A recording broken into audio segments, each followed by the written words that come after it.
We live. What's happening? Welcome to S4UWrestling. Whole crowd standing, whole room restless. Main event, John walk out reckless. Hands up high, yeah, he feeling destined. West Coast demon, that's Nessa in the mask. Sliding down the ramp like she built for the clash. Korean mommy JoJo with the flash. Spice in her talk, make the whole place gas. It's the Fab Four. Better ring that bell. They go dumb when they raise that hell. Floor to the nosebleeds, all yell. Fab Four. You can tell. Fab Four. Yeah, we run that show. Main car smoke when the lights go low. If you know, then you know. Let the whole thing blow. Fab Four. Let them know, yeah. Treader OTC, yeah, cut from a diff cloth. Talk slick, get flipped, get tossed in a standoff. 4 deep, that's a faction, that's family. Bay talk, island talk, all in the strategy. Tap out, tap in, crowd on tilt. Still step shake when they clash, no guilt. From the east side, south side, whole coast feel it. Every chant, every scream, yeah, they really live it. Who you got? Pick a side, can't stop. When that theme hit loud, we all go dumb, go crazy on call. From the pre-show buzz to the last roll call. 4 names on the wall. Yeah.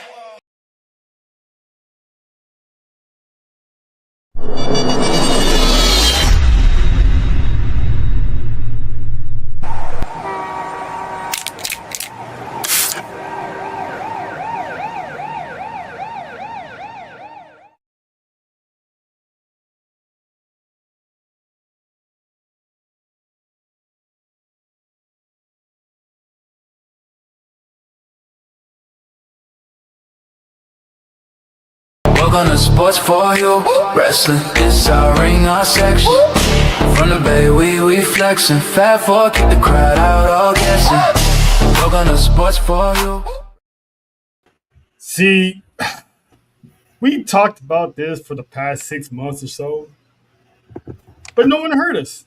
No one believed us. No one think it was going to happen. I didn't think it was going to happen. But yeah, Neither did I.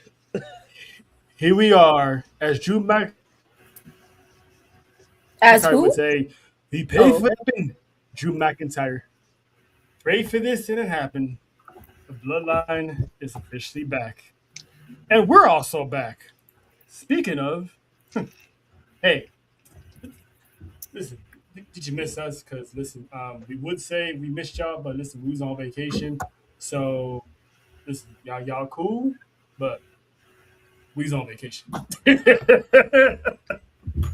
But we back. Episode 77 Sports UV Podcast. I am Trail. That's Nessa. And of course, that is the Caribbean chef. Oh yeah. You'll find out why. This is JoJo. What's up, JoJo? Sup. Listen, we got I'm sorry, you can't hear my voice. My voice is shot. It was shot the moment she landed. Listen, the woman has been MVP of this entire trip. But we're going to get into our Vegas activities towards the end of the show because, yes, we're late. So what? You deal with it. Y'all love us. So it is what it is. We're going to get started on the WrestleMania chop up and, of course, Monday Night Raw. Before we do that, though. I can't even scream the way I want to. Damn it. Had enough of that anyway. Before we get to Not me. the bloodline, Not me, Faith. Not me. Other the blood identities had screaming. Before Look at we these get peanuts. to some bloodline business, she's looking at nuts. But anyway, before we get to the bloodline business, we can't talk that without the head of the bloodline business.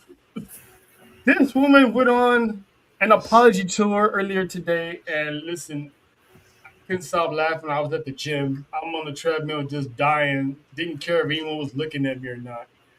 But Did you miss a step? that was only. But no, I wasn't laughing that hard. I would have died. That would have been. Did somebody catch it on camera? Can I get the footage, please? I need security camera footage. Yeah, that'll never happen. But we're gonna talk about part 2 of this friend of ours, 1/3 of the Chaos Collective's killing spree next month. But tonight she's here to talk some bloodline business because listen, bloodline is back. Business is a booming. So welcome from the island, making her retirement tour, the one and only Wrestle Faith. Sub Madam Ooze. What's up, y'all? Look at you. Hi, JoJo. What's up, OTC? Acknowledged you. Acknowledged. Appreciate it. And always, my boo Nessa. My boo Nessa. We gotta all do our the MVPs for the last time. gang. Y'all, honestly, I'm thinking about getting a tattoo of this. I really am. It'll be my first tattoo, so I'm gonna get it on my right butt cheek. Trail.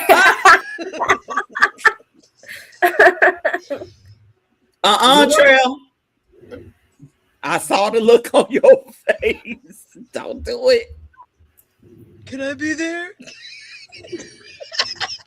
Oh, no. That was question right here under my wrist. That was the question. So whoever's clapping it, would they be part of the gang by initiation?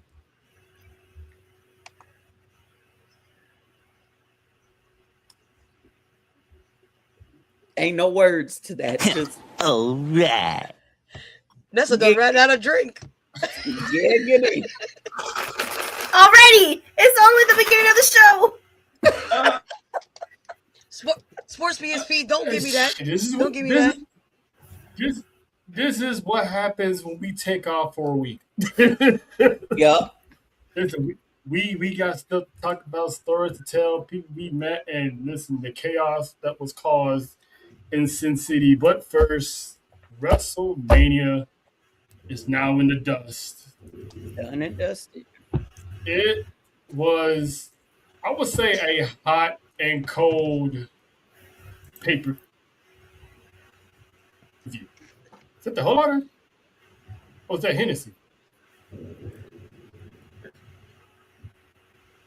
Julian, you know what? I don't need to ask because whatever it is, it's gonna be a turned up night. But WrestleMania Night 1 was a hot and cold WrestleMania, and the Fab Four is in the building for that. It was JoJo's first ever wrestling event.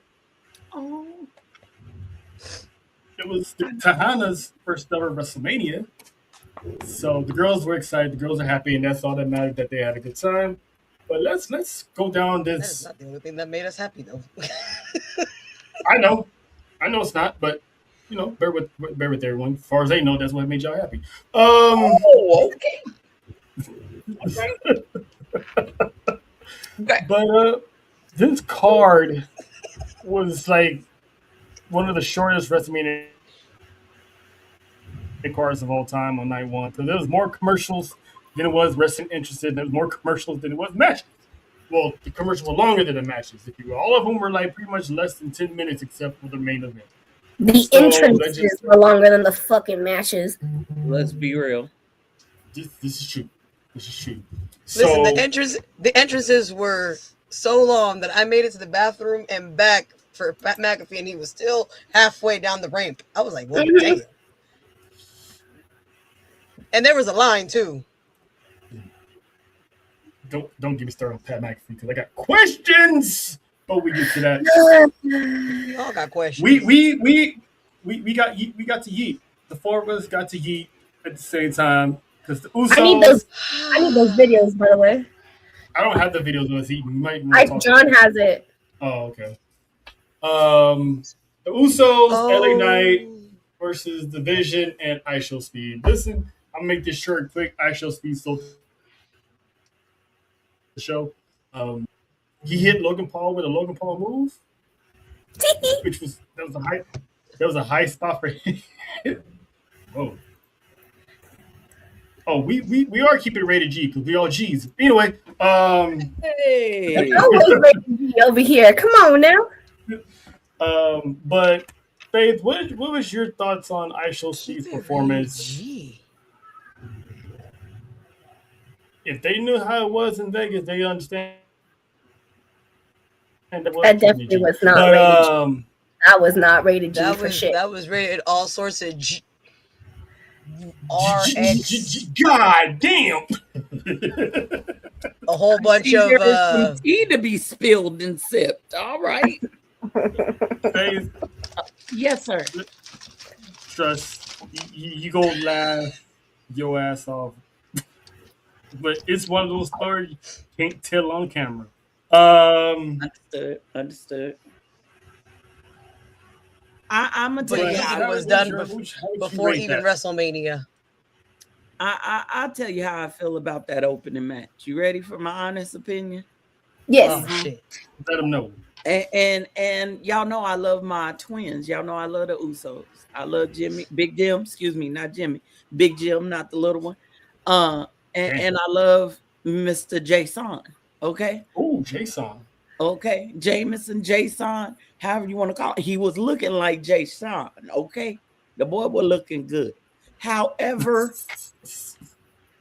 space, comma, and however, trash, Bachura, trash. Basura. You want to know why I felt that way? Hmm. What did Logan Paul say on Monday? Ugh. This idiot said we retained our titles, It wasn't even online. but it made me feel like maybe it was supposed to be, and they went a different direction. Could we have just had the Usos versus the Deuces for the titles? Yes. Yeah, you did. We did not, in fact, need I Show Speed to be a part of this just for the vision to turn on him to plant the seeds for a Logan versus I Show Speed. I don't want to see that. No, neither do And I. I'm sorry, I turned to dip my chip in my dip. And when I came back, the match was over. I think that tag team match was shorter than the Uso versus Uso match at WrestleMania a couple years ago. We don't talk about that match. We don't talk. I think it was shorter than that.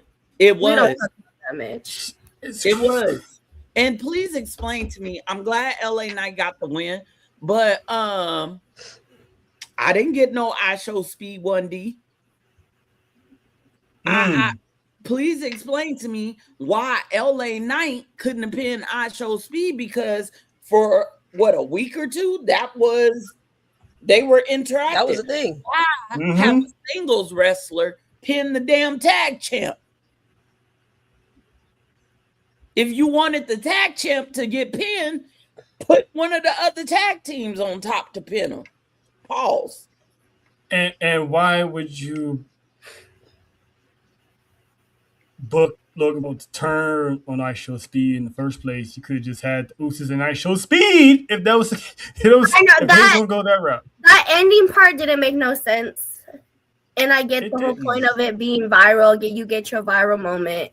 Good for you. It didn't really make sense for me. That all of a sudden everyone's cool with him now. Yeah. Like, I mean, to be fair, I Show Speed kept saying over and over and over, I didn't do anything. It wasn't my fault. Don't blame me. I see that part. I get that. It was just like how Faye said it. It wasn't needed. It was entertaining though. It was very entertaining. I don't know. It was kind of like it was a unneeded match, even though we were happy to see the Usos. Right. Kind of thing. Right. I don't know. The booking was horrible one night, man. I'm glad we was there. We had fun. What's going on? We had fun, but night one, booking wise, was terrible. Everything was forced. We wasn't able to literally thoroughly sit there and enjoy these matches because you blink and it was over. Yes, and that's why this is what I was saying Ian Lovely earlier. could have had a better match. Ooh. Mm-hmm. Tee Tee hee. hee. I miss him.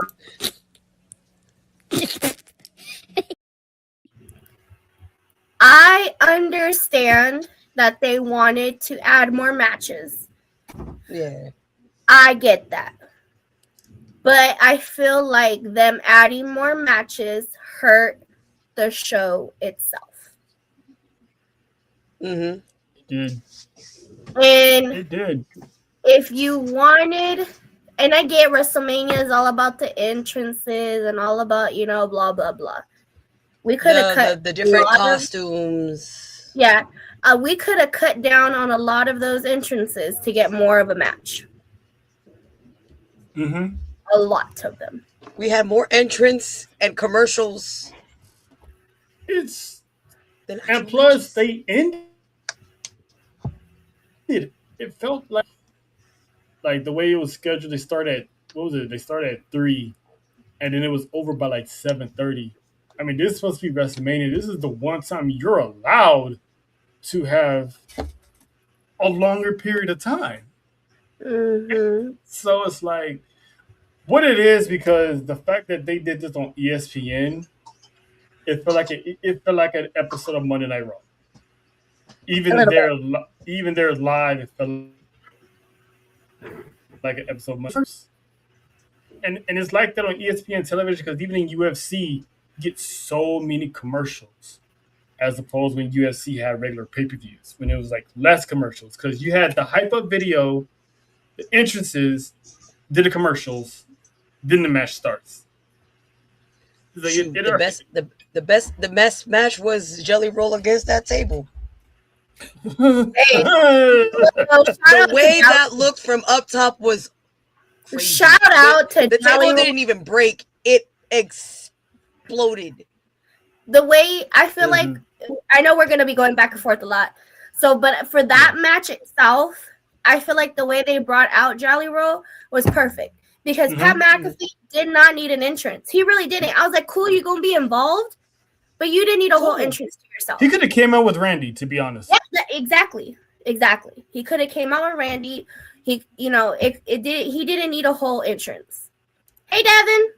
Well, and does every match Does every match need a whole hype video recap? No.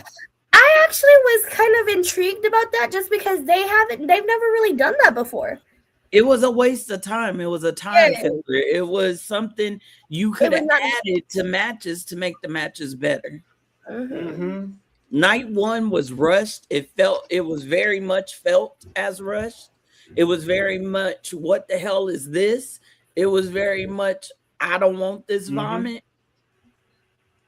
It was bad. And there's the reason behind all that we won't get into later when it comes to the news. And let's just say everyone's gonna owe Triple H an apology. But I already apologized today.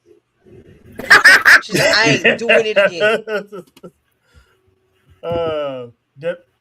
Devin said it's definitely ESPN thing with these commercials, because there was none of that on the Peacock Network. Nope. I was about to say Exactly. it's a Super Bowl, bunch of commercials.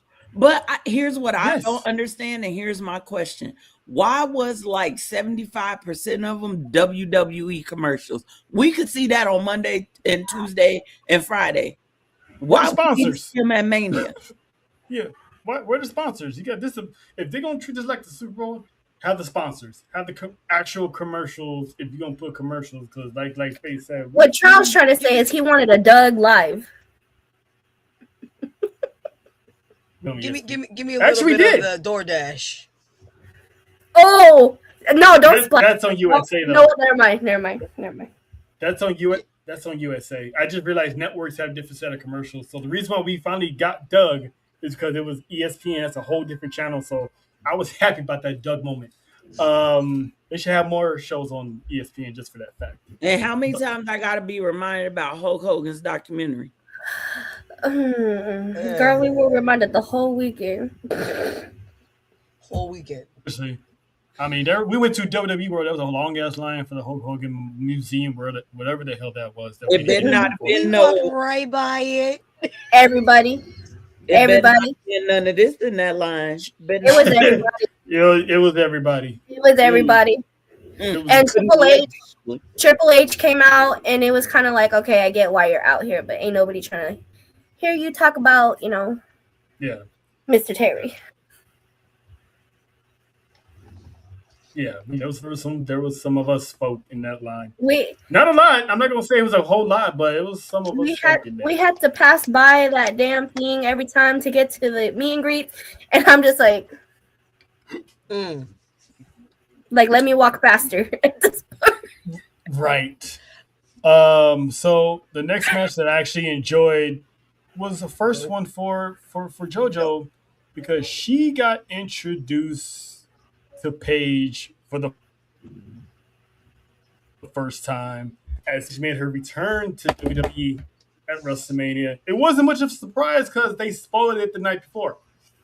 Damn. I hate when people do that. And again, it wasn't WWE. So for everyone trying to say it was WWE did not spoil it. They were really trying to reel that shit in, be like, oh, it's not true, or this and that.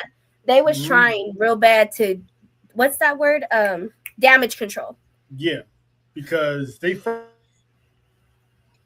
first time with WWE, they specifically said she was replacing Nikki Bella in the tag team match. It's like, well, damn.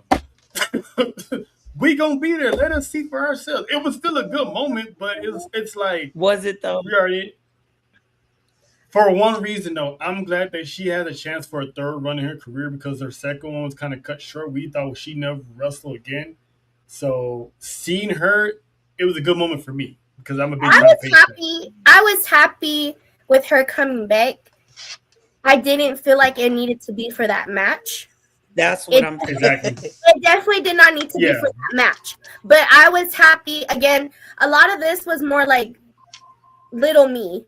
Like, I actually see them wrestle in person. And checklist. It's a bucket list. Yes. And so being able to see Paige, because I never thought we were going to see Paige back in WWE ever. So being able to see her live was amazing. But I don't think it should have been for that match. It definitely should have. That whole match was ass. That Lash and Nia didn't need to lose. And if they gonna lose, they didn't need to lose to Brie Bella and Paige. Now, with that being said, I can see what's gonna happen from a mile away. Sooner or later, Nikki Bella's ankle is gonna get healthy. She's gonna kick Paige to the curb. They're gonna jump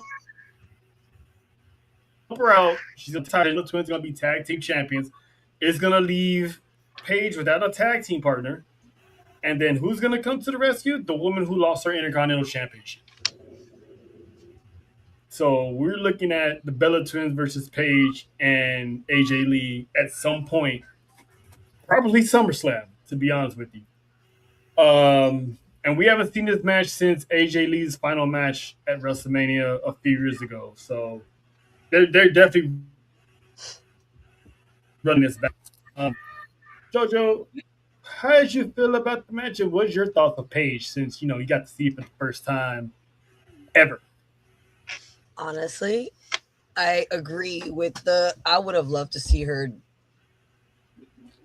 not in this match. Maybe something on her own kind of thing. Because this is my first time seeing her, and of course, just like, I don't want to see her with them, or at least one. I want to see what she's about on her own. That's the good one. Right. It doesn't fit. It doesn't fit. And supposedly when Nikki was getting her ankle looked at, she ran into Paige at the same facility and was like, hey, you doing something? No? All right, cool. So Paige wound up getting cleared by WWE to come back. So now that she's back, hopefully her career can continue, because she's like everyone in that, the youngest out of Charlotte, Bayley, Becky. She's only like 30, She's the youngest one. Yeah, she's not even 35 yet.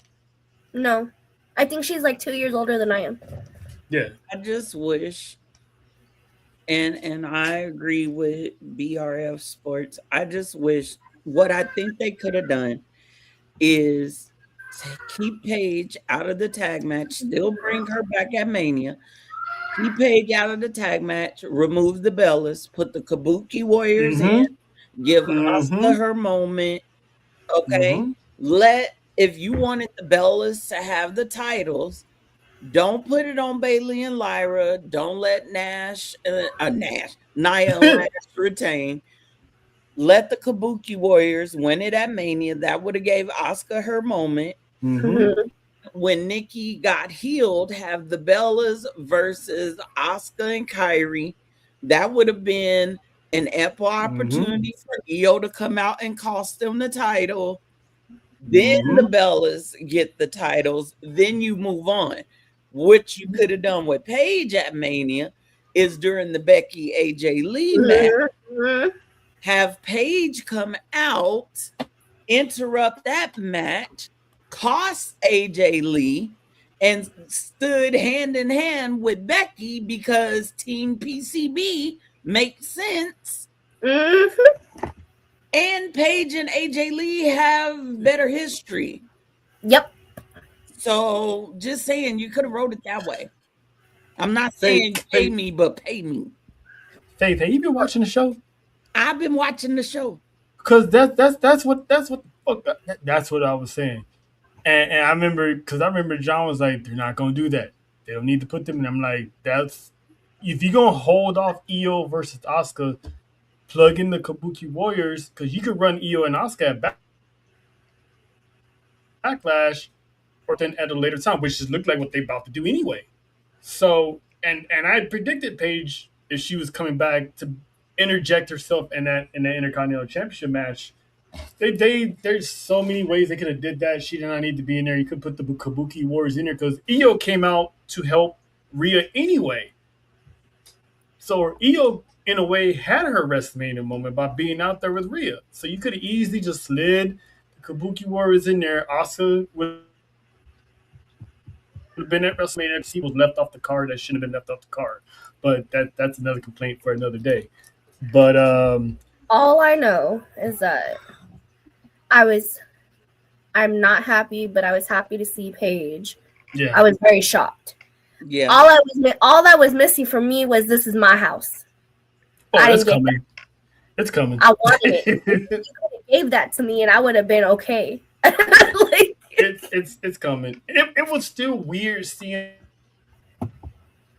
her on Monday next to Brie and Nikki, and it's like you can just see it, like me and that's what saying. You can just see it a mile away what's gonna happen. Well, it was the same shit with the Stephanie and Nikki. It was like we saw that shit. I saw that from California to Texas. Like for real. You know what I mean? Like it was exactly the same way. Now I see it from Florida to freaking Alaska. Like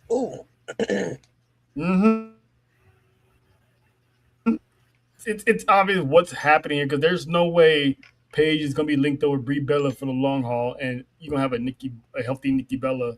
You can't trust the Bella, especially Nikki. I knew Nikki was gonna interfere in that match when she stayed ringside with that crutch. I wish it would have went the other way, but I get anything I want that weekend.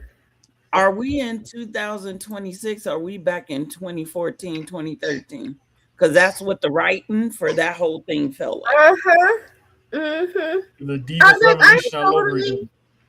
I'm totally here for the throwback. Obviously, again, as an adult now, we get to enjoy it a little better. But it's kind of just like, hey, y'all notice how pissed Bailey was? Oh, I feel like they keep fucking over Bailey, and I'm over it. I am over them fucking over Bailey. If Nia and Lash did not retain, it should have been Lyra and Bailey. And you still could have had Lyra and Bailey versus the Bellas later on. Yes, and it still would have made some kind of sense. And it still would have made some kind of sense. Listen, I would not be surprised if Pamela, when her contract is up, goes to AEW with where Mercedes is at. You know what they could do to fix all this? Let's just be real. This is what you do to fix all this. You put Becky and Bayley in a match together for that IC title. Please. I don't need no build. I don't need no weeks long feud. You screwed me at Mania. Yep. A year ago. 2 years straight. 2 years straight. It's coming. And then from there you get Bayley and Roxanne. There you go. That's how you get things back on track with the women. That's the right step right there. But the thing is, are they gonna do that though? Hell no. And none of that storyline needs a build up. Why? Because it's all left unread, unsaid. Becky, there's still a bookmark there. What the hell is that? Oh, girl, I was concerned. I was like, wait a damn minute now. It's like, Becky, you me over at WrestleMania. Cool. Bayley and Roxanne never finished, never ended, never nothing. Like, we don't need no build up. Let's get back to the program. See, let's get right to it. Four horsewomen is all you need. Thank you for saying that keyword. Don't even. No, I am bringing it up. I'm bringing it up right now. I don't give a trash.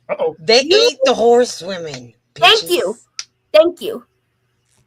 You motherfuckers. As much as I don't want to say who is, you guys sitting there saying that y'all are the original 4 horsewomen of WWE, you're full of shit. No one ever in their life called y'all the 4 horsewomen. You want to know who the 4 horsewomen of WWE is? Tell them. Bayley, Sasha, Becky, Charlotte. Those are the 4 horsewomen of WWE. That's it. Listen, those girls are not even the 4 horsewomen of the Divas Revolution. No, and then I saw someone try to put that it was like they're the foundation. Then it was the revolution and the evolution. They're not even the foundation. Y'all are missing a key on the foundation. And let's not talk about the evolution because there's a few other women you could put there. Quite a few. And one of them is Naomi. I will never not knock again. Natty AJ and Paige. Beth Phoenix. During that Divas era, AJ and Paige did their shit. Yeah. They did their shit. But y'all was never part of the 4 horsewomen. Y'all was never called the 4 horsewomen. Y'all was none of that so far. And everyone that's agreeing with this shit, y'all stupid. I need y'all to go to Google. Okay? Okay. And if you can't Google,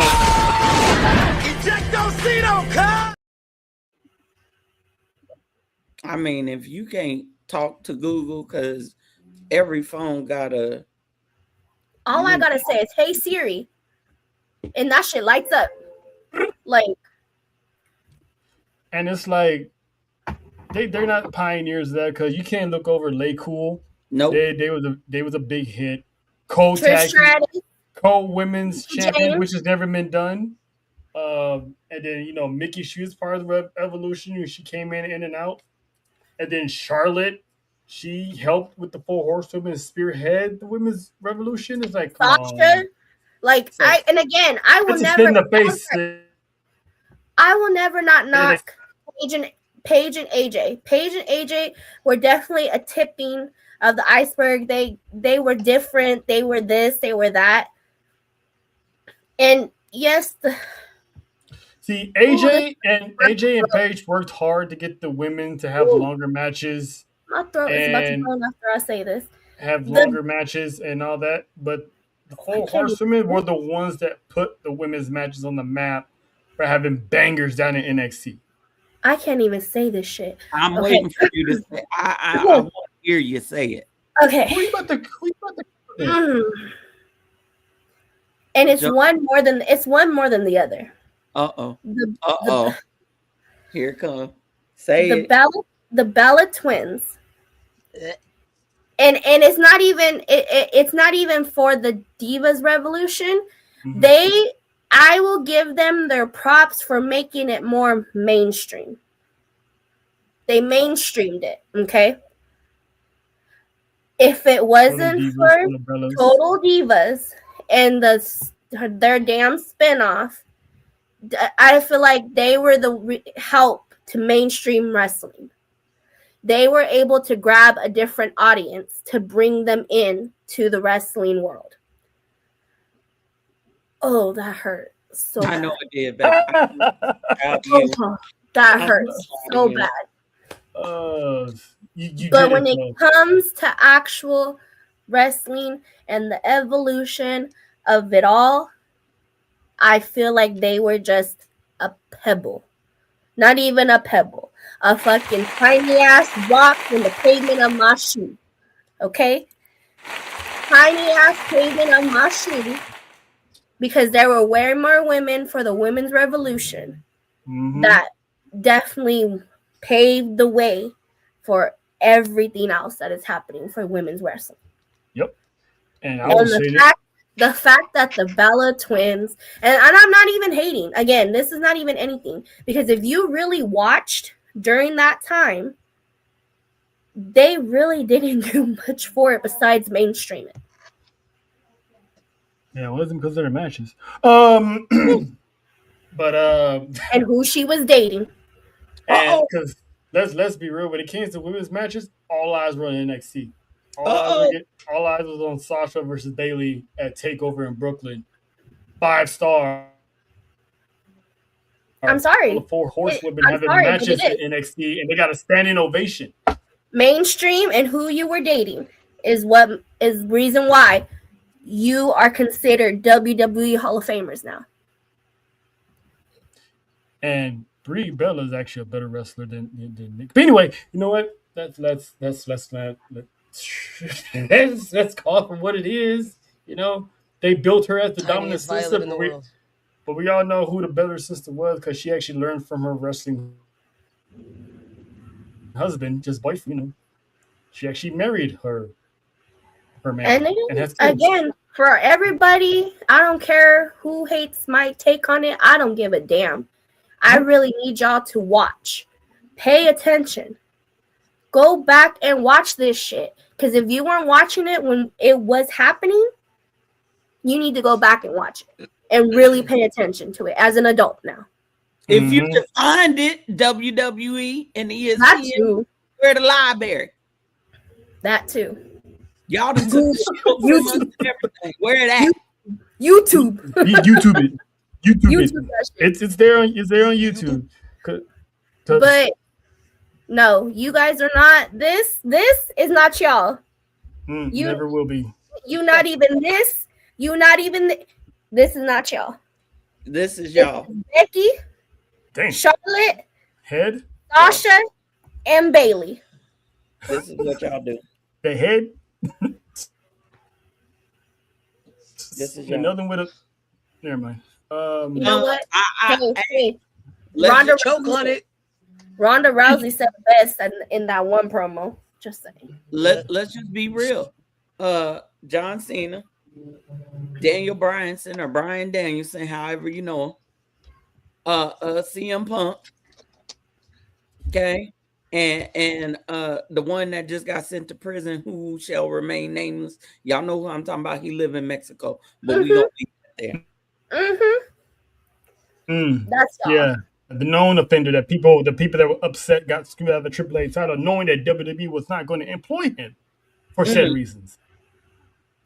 That is more blind loyalty for stupidity. And not stupidity.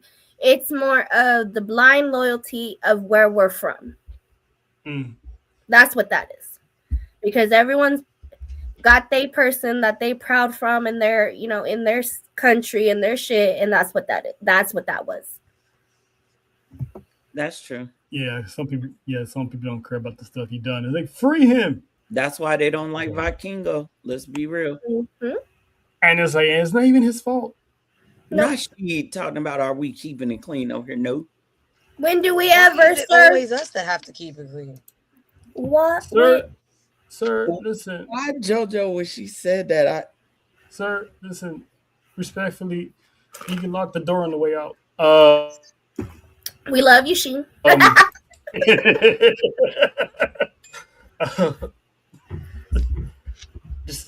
just saying.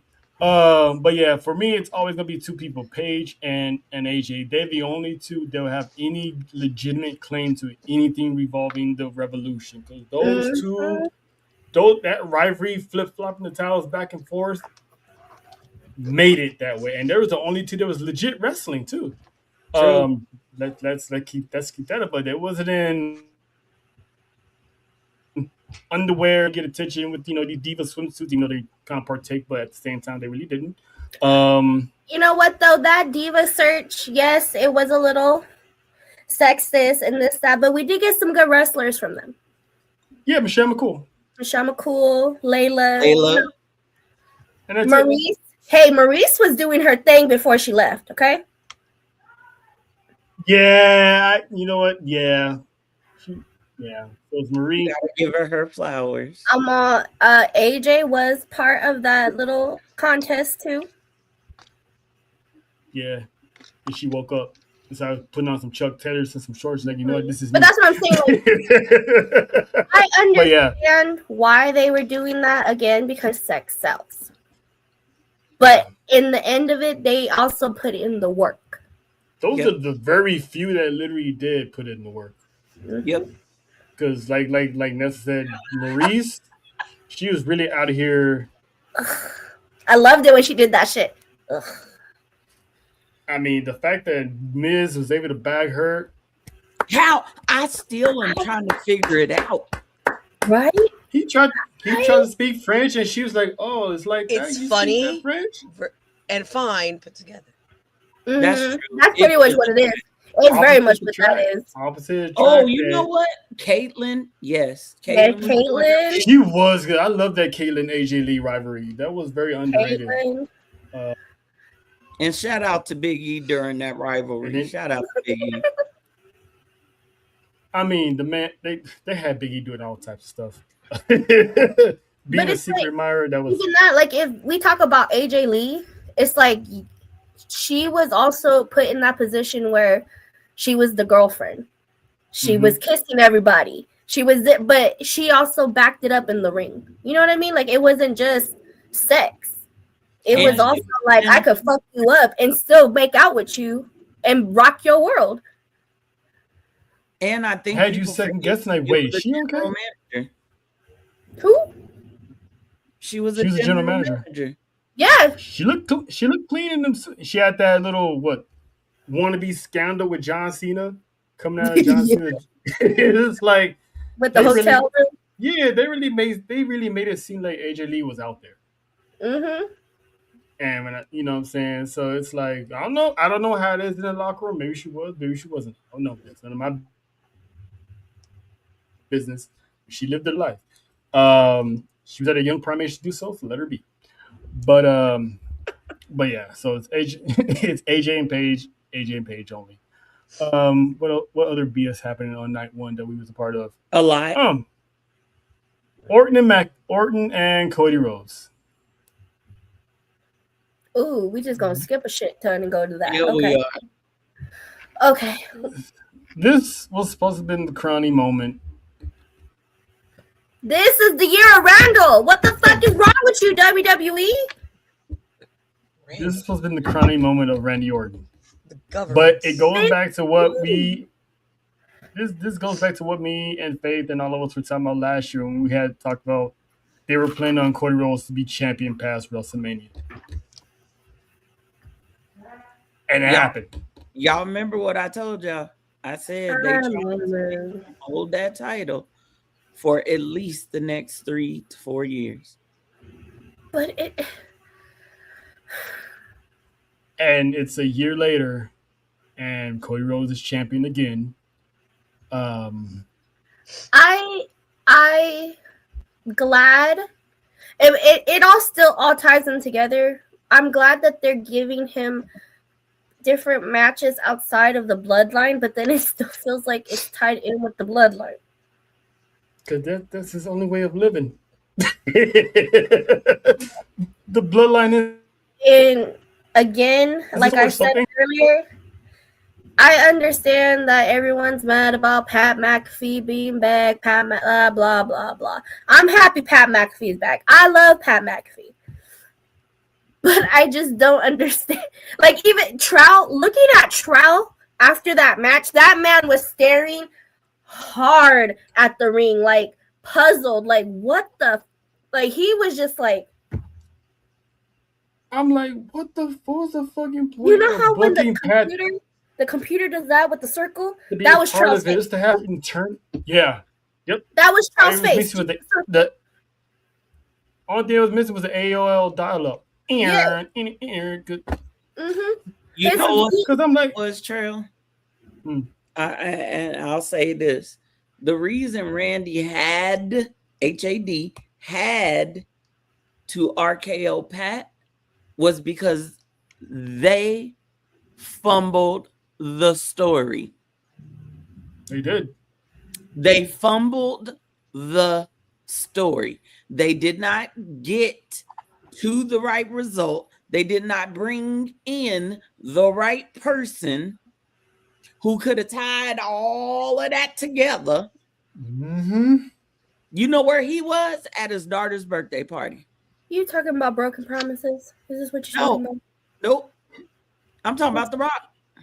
That's broken promises, girl. Oh, that's broken promises. That's broken promises, girl. Yeah. So what did they do? They said they panicked. Oh my God. Oh my God. He's not coming. He's not coming. What do we do? What do we do? Randy, I need you to RKO Pat and just end it because we're lazy and we can't come up with better creative decision. Mm-hmm. My thing is with that, if he wasn't gonna show up, he still could have been the guy behind the phone. Like, he didn't even need to be there for that. He don't. He could have sent a video message and said, I sent Pat. Yeah. A video message and said it was me, Pat, and Randy on the phone. They could have linked the phone, like leaked the call, like they could have did all that, and it just didn't make no sense. I was like, Pat McAfee coming back out was like, okay, it's about to happen, and then it didn't happen, and then he fucking RKO'd him, and I'm like, yeah. And I hate to tell y'all, I got a little secret for you, a little bit of sauce, two things. I hope The Rock never come back and save this shit. And excuse me. I said I wasn't gonna cut. I hope The Rock never come back and save this stuff because y'all treated him horribly. You wish death upon him, his daughter. You said horrible things about him. I would never come back and be a part of a storyline. That's number one. And number one, final boss who? You didn't want him? It is what it is. I know he'll come back one day. Because a certain match has to happen. Number two, you could have just gave Randy the crown. But instead, you made him lose.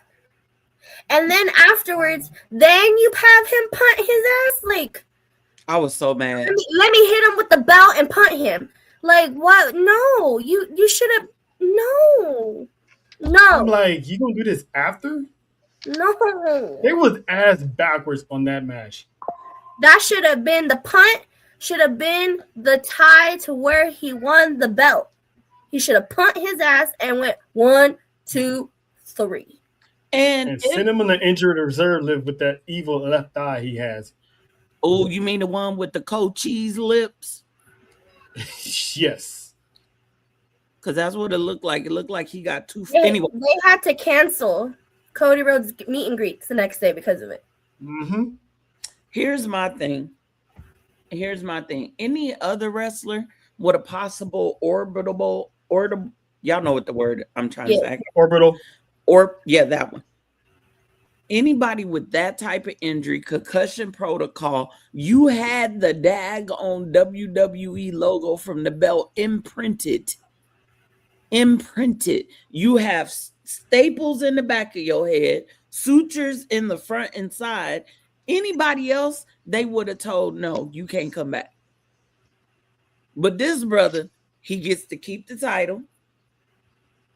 And they say he only going to be out a few weeks. Which he should have lost. How? You should have lost. He should have You lost. should have just lost. But now you had no WWE champion on SmackDown. Or you throw a tournament, take it off him, let him go heal up, do a tournament, and have Randy win the tournament. And then if you want to give it back to Cody, we all gonna be mad about it, but that's the route you could have taken. It could have looked like it Cody and Roman 3 at Crown Jewel if they do Crown Jewel. Well, and there's something that happened in that Cody Randy match that was very subtle. It was a very subtle change. And it was a very subtle change, and I don't think a lot of people caught it. I believe y'all caught it. The change was the change from face to heel in the middle of the match. And I think people were so pissed at the match that they didn't see that exchange. Think about it. When Cody came out, he was showing his past. All those outfits represent his past. And the Cody that we know now was on that stage in a clear box represented as his past. So who is Cody now? We don't know. First off, that entrance was fire. I will always give Cody his shit when it comes to his entrance. He had the old Iron Man. I love his entrances. I love it. But I agree with Faith because everyone didn't realize that. And again, people, I forgot who said it to him, but he's like, he has to get to that place in order to beat Randy Orton, and he did. It was Stephanie. He got into that zone, into pretty much he was Randy in order to win. Because he did heel stuff in that match. Let's be clear. Oh, yeah. Yep. Then, he was getting booed for it, too. And he was like, look around like, yep. Oh, well. I don't care. And then we come on Monday. And what happens? Made that man look like a sucker. How you gonna come out there looking like, you got busted in your eye for all the wrong reasons and then automatically just have an open challenge. Hey, whenever you want this title, it's over. Like you fell for the trap of one Pepsi Phil. And the crazy part is, what did he do? Phillip and AJ about to be gone for 3 months. So what's Cody gonna do with the title for 3 months? Who is he gonna feud with? Jacob's on Raw now, which we're gonna get into later. Who's his next challenge? Oh, well, I mean, there's one guy he can go to war with, and it's the one guy that should have been there and not Pat McAfee. Alistair.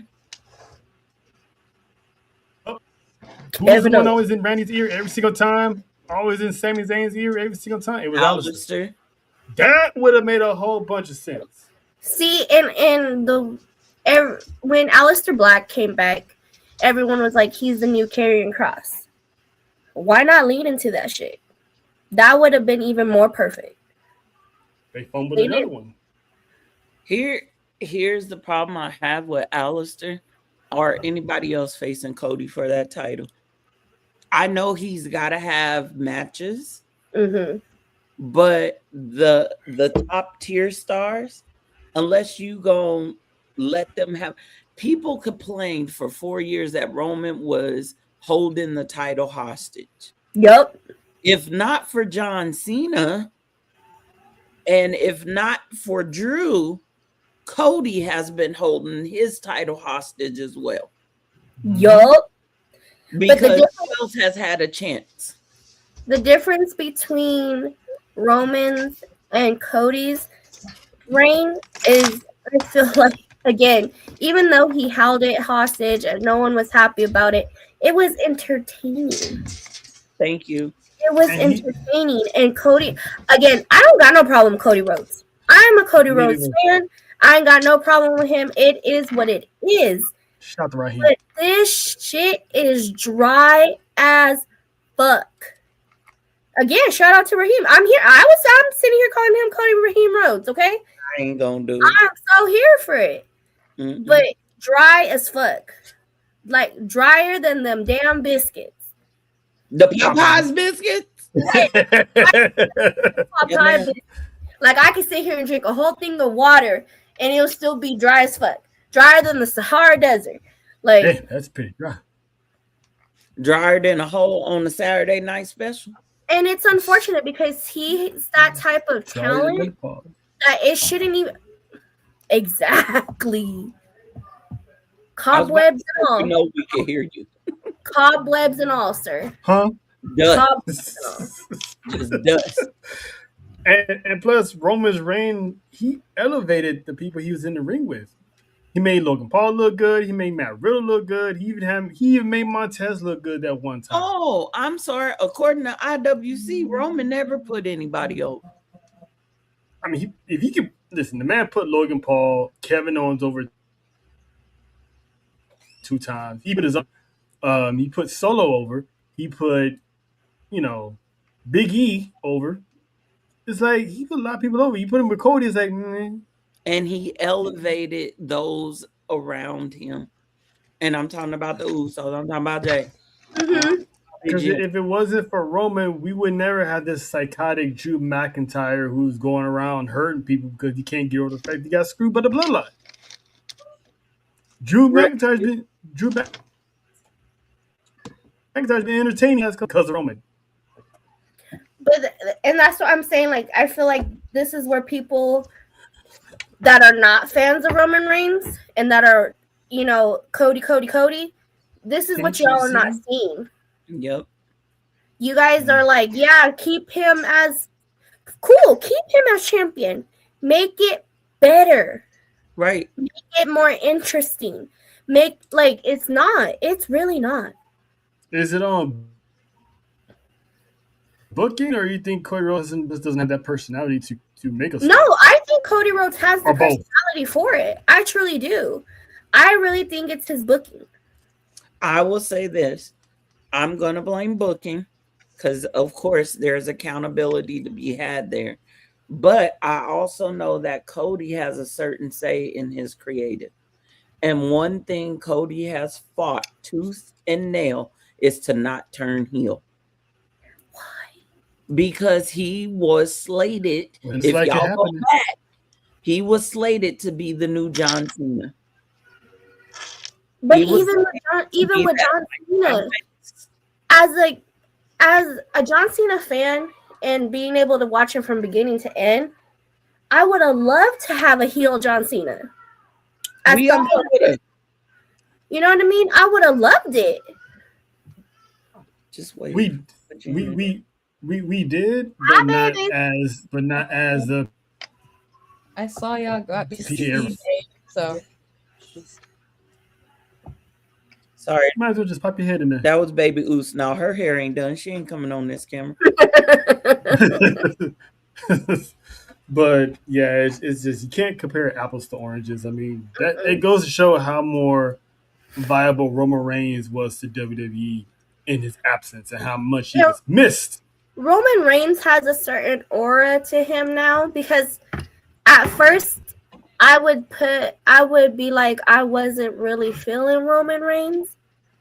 I was more of a Dean Ambrose, Seth Rollins fan over Roman Reigns. That was me because back then he didn't have that presence.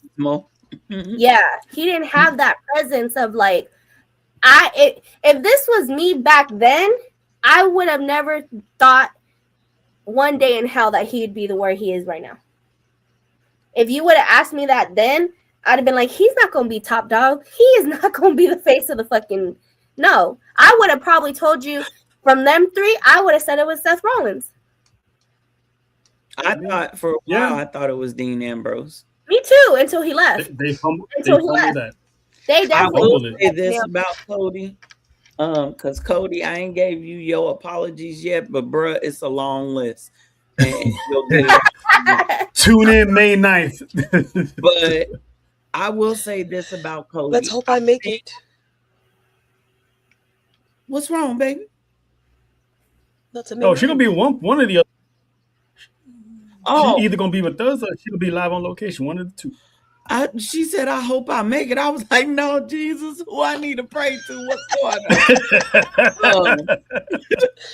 No, but I'll say this about Cody. This is where I think they could go with Cody. Not for a long time, but for enough time. And then let him go after that. Number one, complete the turn. Please. After you complete the turn, give Cody a team to run. Oh. Not a lot of people. We don't need Cody to have his own bloodline. No, that's not what I'm saying. Okay. I'm saying one or two. Give Cody two people, two up and comers. Give him two people. Let them dominate on SmackDown. Then let Cody turn on them, turn them back face, let them go back into the singles crew, right? And let Cody continue to run rampant.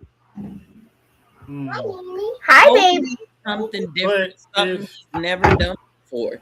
But if you turn Cody, okay, close the door. Who's the baby? Hi, baby. Go, you're sleeping in there. Shut the door.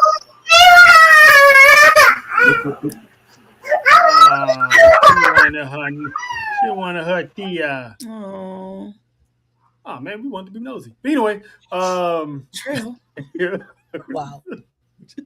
I'm only. We had enough of being nosy. Well, mine was involuntary. Wait. Hold up. Wait. What's going on? Wait, what? What? I mean, technically, all of ours were involuntary. All of ours. Yeah. This has been Sports for You Wrestling. Thank you for coming. We got a meeting. We got. So, but damn, what were we talking about? Thank you, indeed. You didn't forget. I legit. Thank you, indeed. Yeah, thank you, Lord. You owe me one. Okay, moving on. Next match. Let's hurry up and get to the end because I feel left out right now and I need to know what's going on. I wish I was.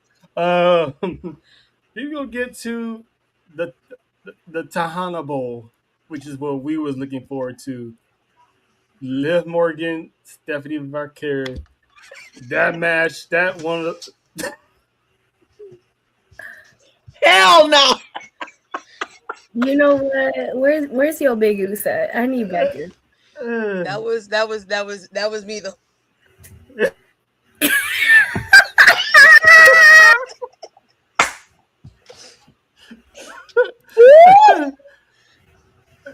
Oh man. And that was her, and I'm just sitting there. Bitch! You punk ass bitch! Look, again, I state, y'all was warned, and if you did not heed the warning, that is not my problem. Okay. If you want to get technical, that was false advertising. But anyway, I mean, half of that was false advertisement. That half was not false advertisement. Yes. Don't put the man on Front Street. I'm having a moment. I am having a moment. Again, I guarantee we're being listened to, and we're going to get to be quite the screamer. Yeet. A problem. Never mind. We all get neat. That one more than the others. Listen, I ain't said nothing. Listen, came out. Hey, listen, morning time come. Dude came out like.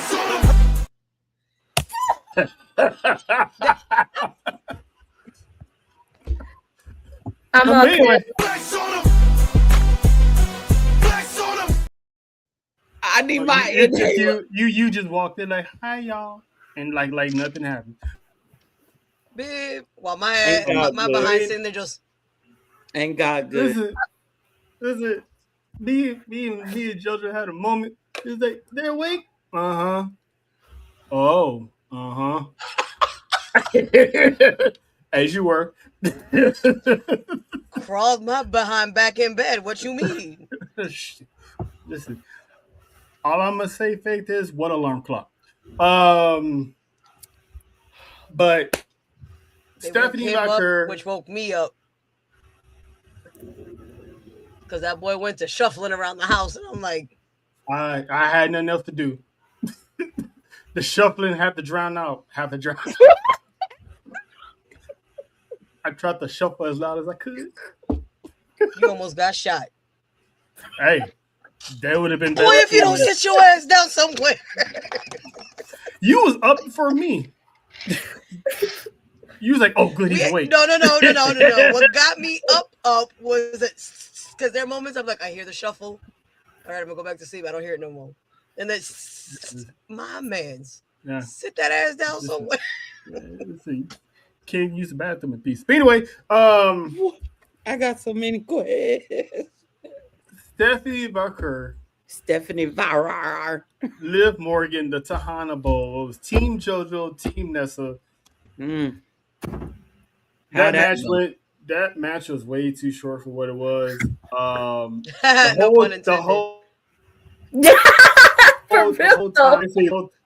The whole time it was Liv Morgan's concert before she had her match.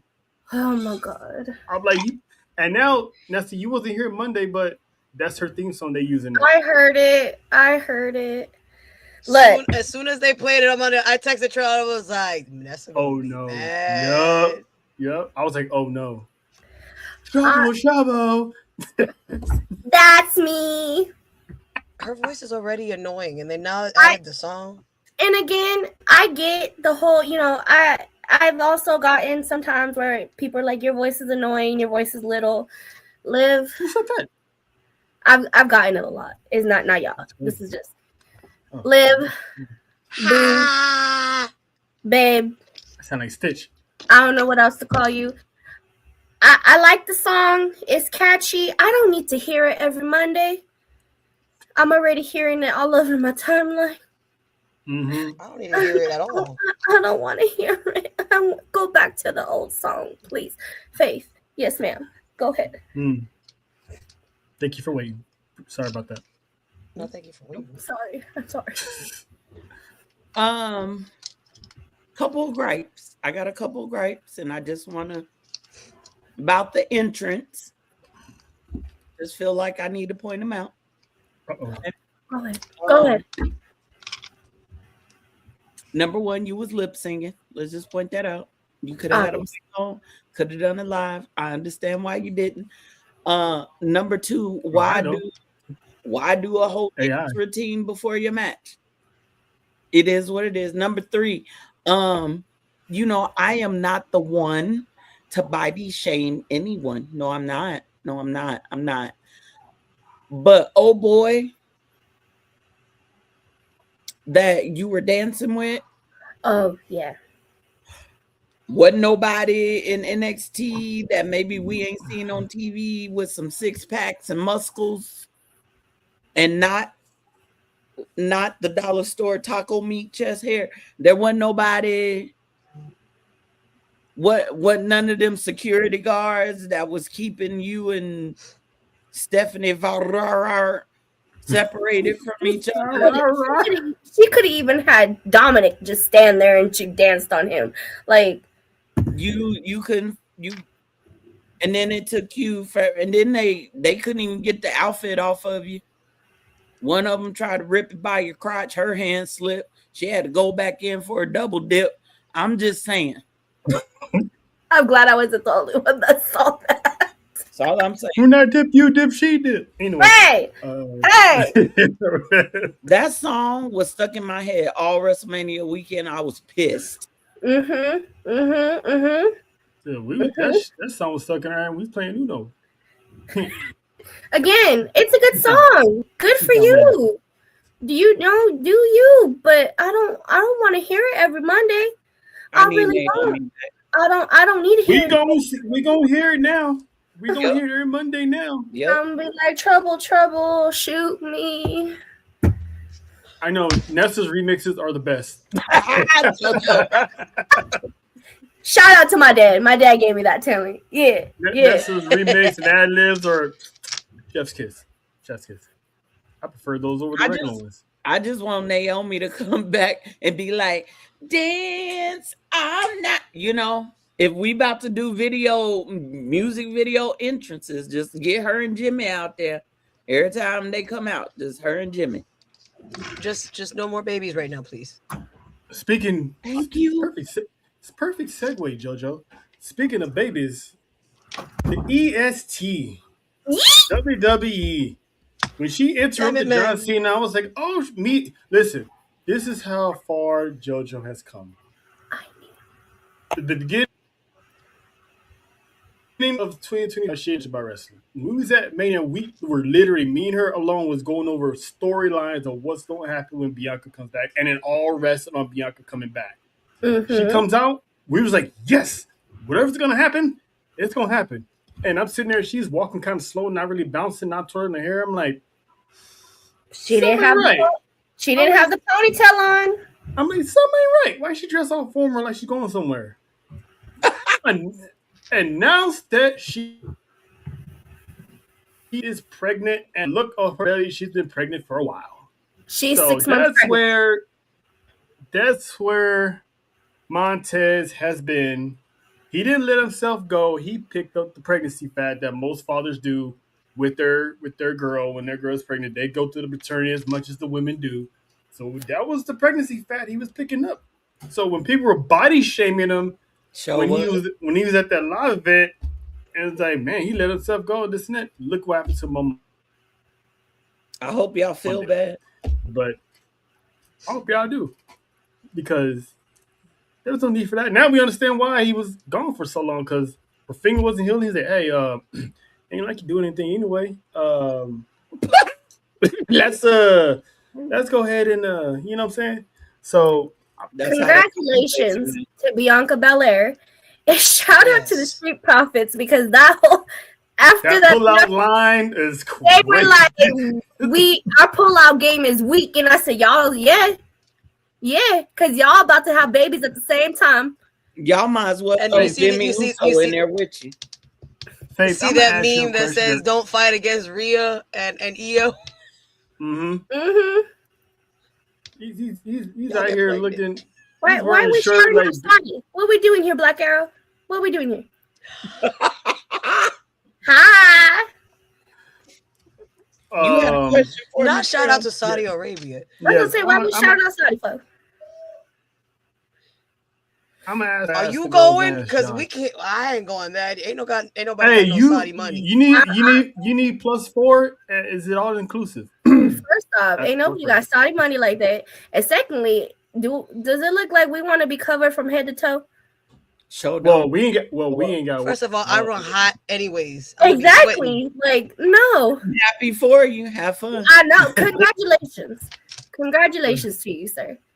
Send us a video. Damn. Well, damn, sir. That's not even possible. But anyway, a lot of people going to Saudi. I think Sloan going too. But anyway, I had a question, because I asked the girls this, I asked John this. Can we give Montez the same smoke we gave Jimmy? Because damn, that's 2/3 of the big three. That's 2/3 of the big three that are gone. Hold on. Let me explain it. I didn't give Jim no smoke, but y'all do it. Because Jimmy took Naomi away from us when she was really getting good as world heavyweight champion. Bro. All of it. All of it. Then we were waiting for Bianca Belair to come back. We wanted to know if this girl was guilty. And now we never gonna know if the girl's guilty or not. She guilty. She's still guilty. She guilty. I don't care what one Jonathan A. Watson says. That woman is guilty. We ain't gonna see her. We're not gonna see her to like the Royal Rumble.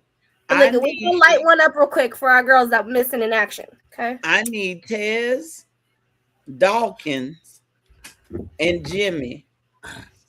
Because Dawkins had a baby too. His wife might not wrestle, but he was on baby 3, 4? Yeah, this is baby number 4.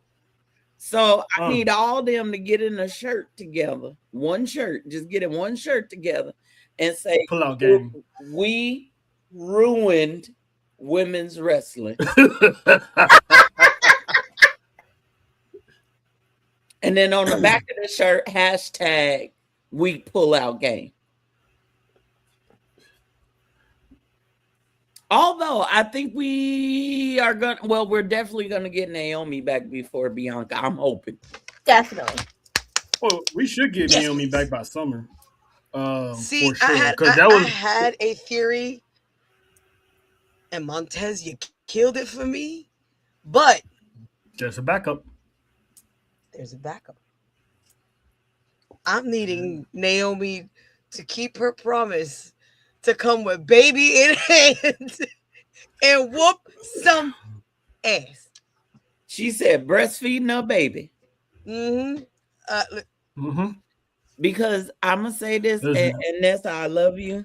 Go ahead. But I need Naomi to come back and beat the hell out of Liv.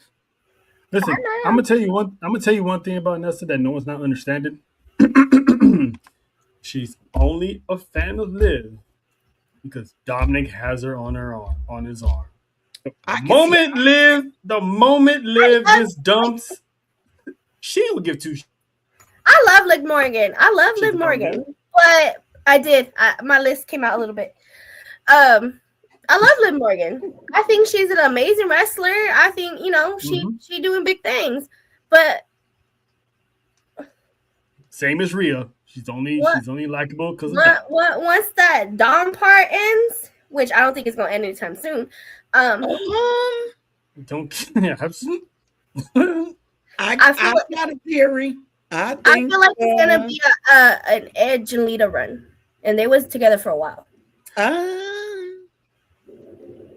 But I don't. Liv is gonna kick Dom to the curb. And when she does that, she better be respectful about it because Liv, we fight. Nope. What woman ever be? Never mind. You know what? We fighting. She's not gonna. Stella's right. I'm gonna say this, and I went back and I'm just gonna say I think a certain soul snatching sister might have caught somebody's eye. Ooh. Oh. Why you have Soruka come out and challenge? Yo, hey, WWE is messy for that. Did y'all see that shit? The ex new girlfriend. Y'all see that? The ex versus the new girlfriend. That's why I'm saying what I'm saying. Soruka's man is Liv's ex. Yes.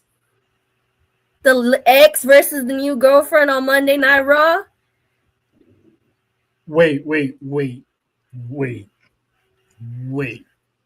So Soruka's man is one of the Americanos. Tyler Bates. Tyler Bates. Tyler Bates used to date Liv?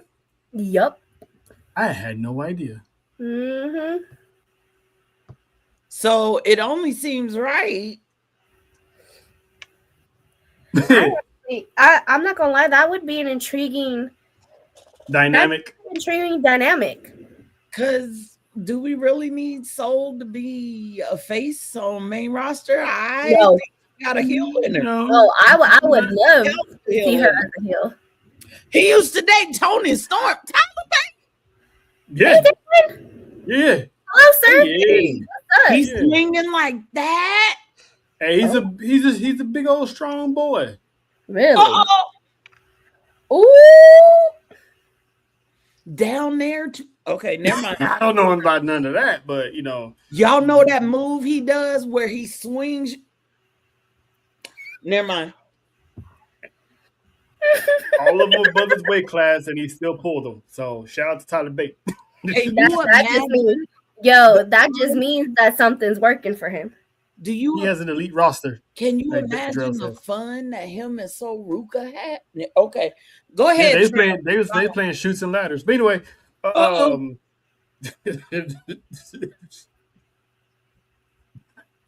Not the uppies.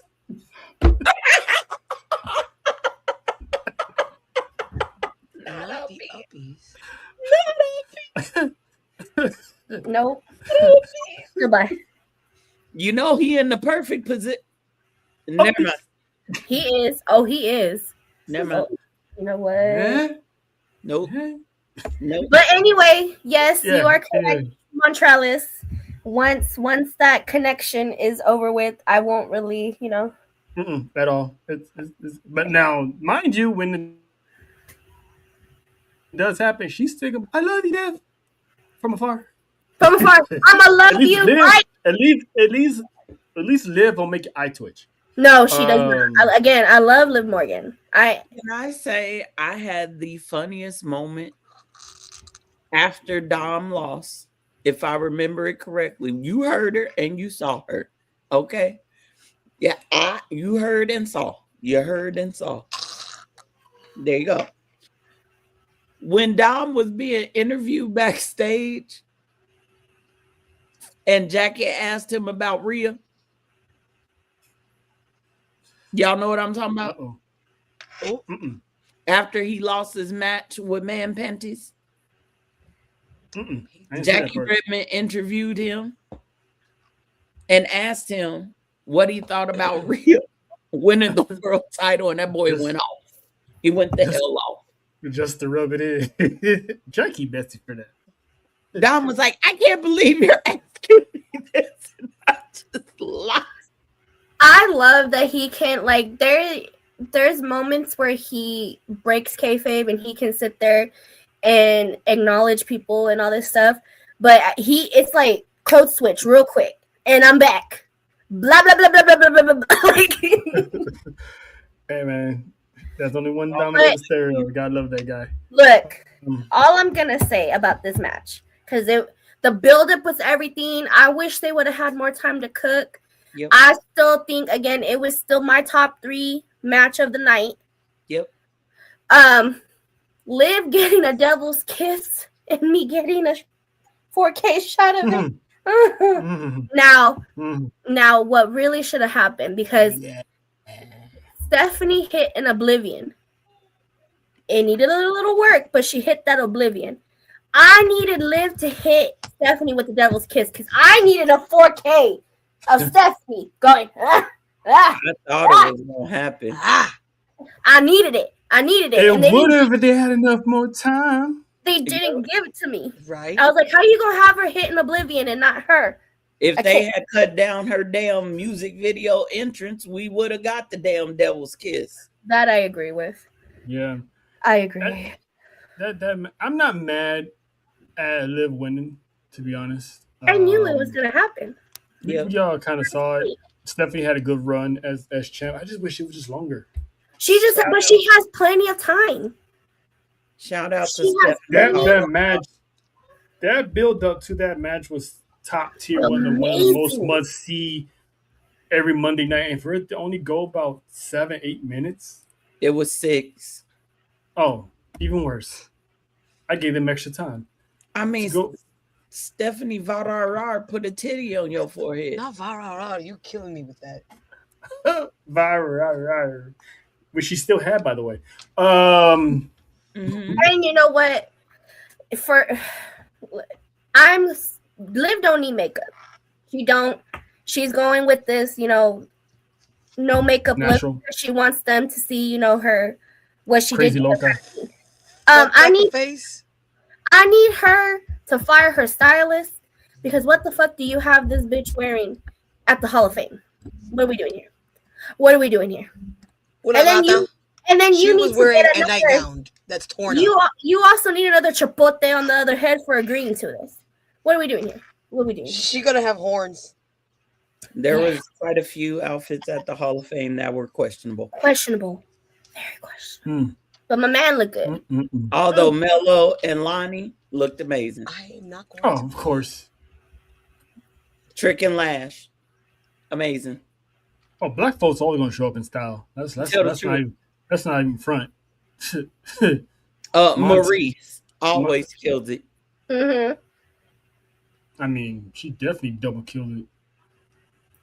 Becky, don't know what the hell happened. Looked like the Silver Surfer wrapped around her. I don't know what occurred. Y'all happy with her winning? Nope. No. Let's get into that because it should have not happened. I mean, I'm the only one that picked her to lose, but I thought it was going to be somebody else. No, I picked to win. Well, actually, I picked AJ to win. It just don't. First off, this match was not needed. We done saw this bullshit already. Yep. And it's kind of sad to say that because, again, little me was like, "Oh my god, AJ Lee is in my presence right now. Like I get to see AJ Lee wrestle in person." Not him with the WrestleMania cup. But oh, sorry. Yeah. Oh, well, there it is. Mine's over there. Mine's over there. But anyway, mine's over there. We all got cups. I would have over here like, give me one of them cups. I would have either, and you know what? Big Oos could have sent you one because everyone was leaving the motherfuckers. I was like, how you gonna pay for that and leave it in the chair? Yeah, that's what he said. That's how he got the cup. The way we would have collected cups. My popcorn. Hell yeah, and I would have sent them out to everybody. You get a cup. You get a cup. You get a cup. You get a cup. You get a cup. You get a cup. Wait, y'all could have turned that into a hustle. $5 a cup. What we doing? Still cheaper than anyway. Exactly. You see, I should have told John to grab all of them motherfuckers. Cause that man got me a popcorn bucket for the free, for the FREE. I thought you stole it from that camp.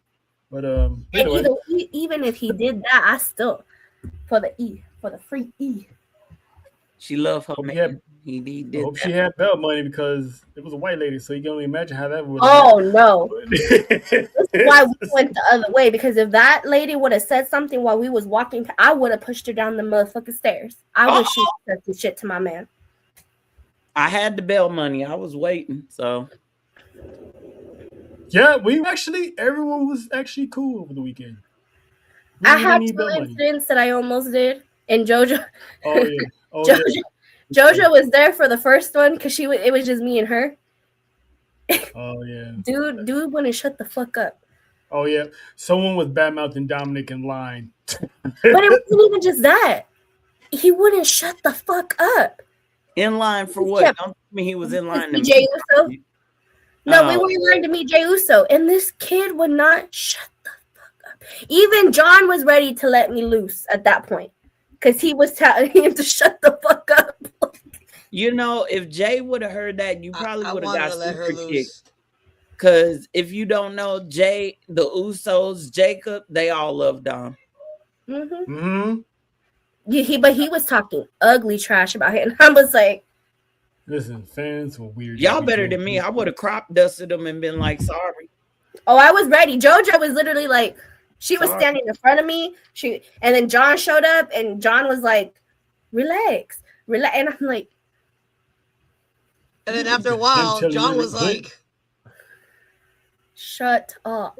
I would have turned my butt towards him and then been like, John, hug me as tight as you can. My back need to be. Oh, no. Yep, wouldn't have cared.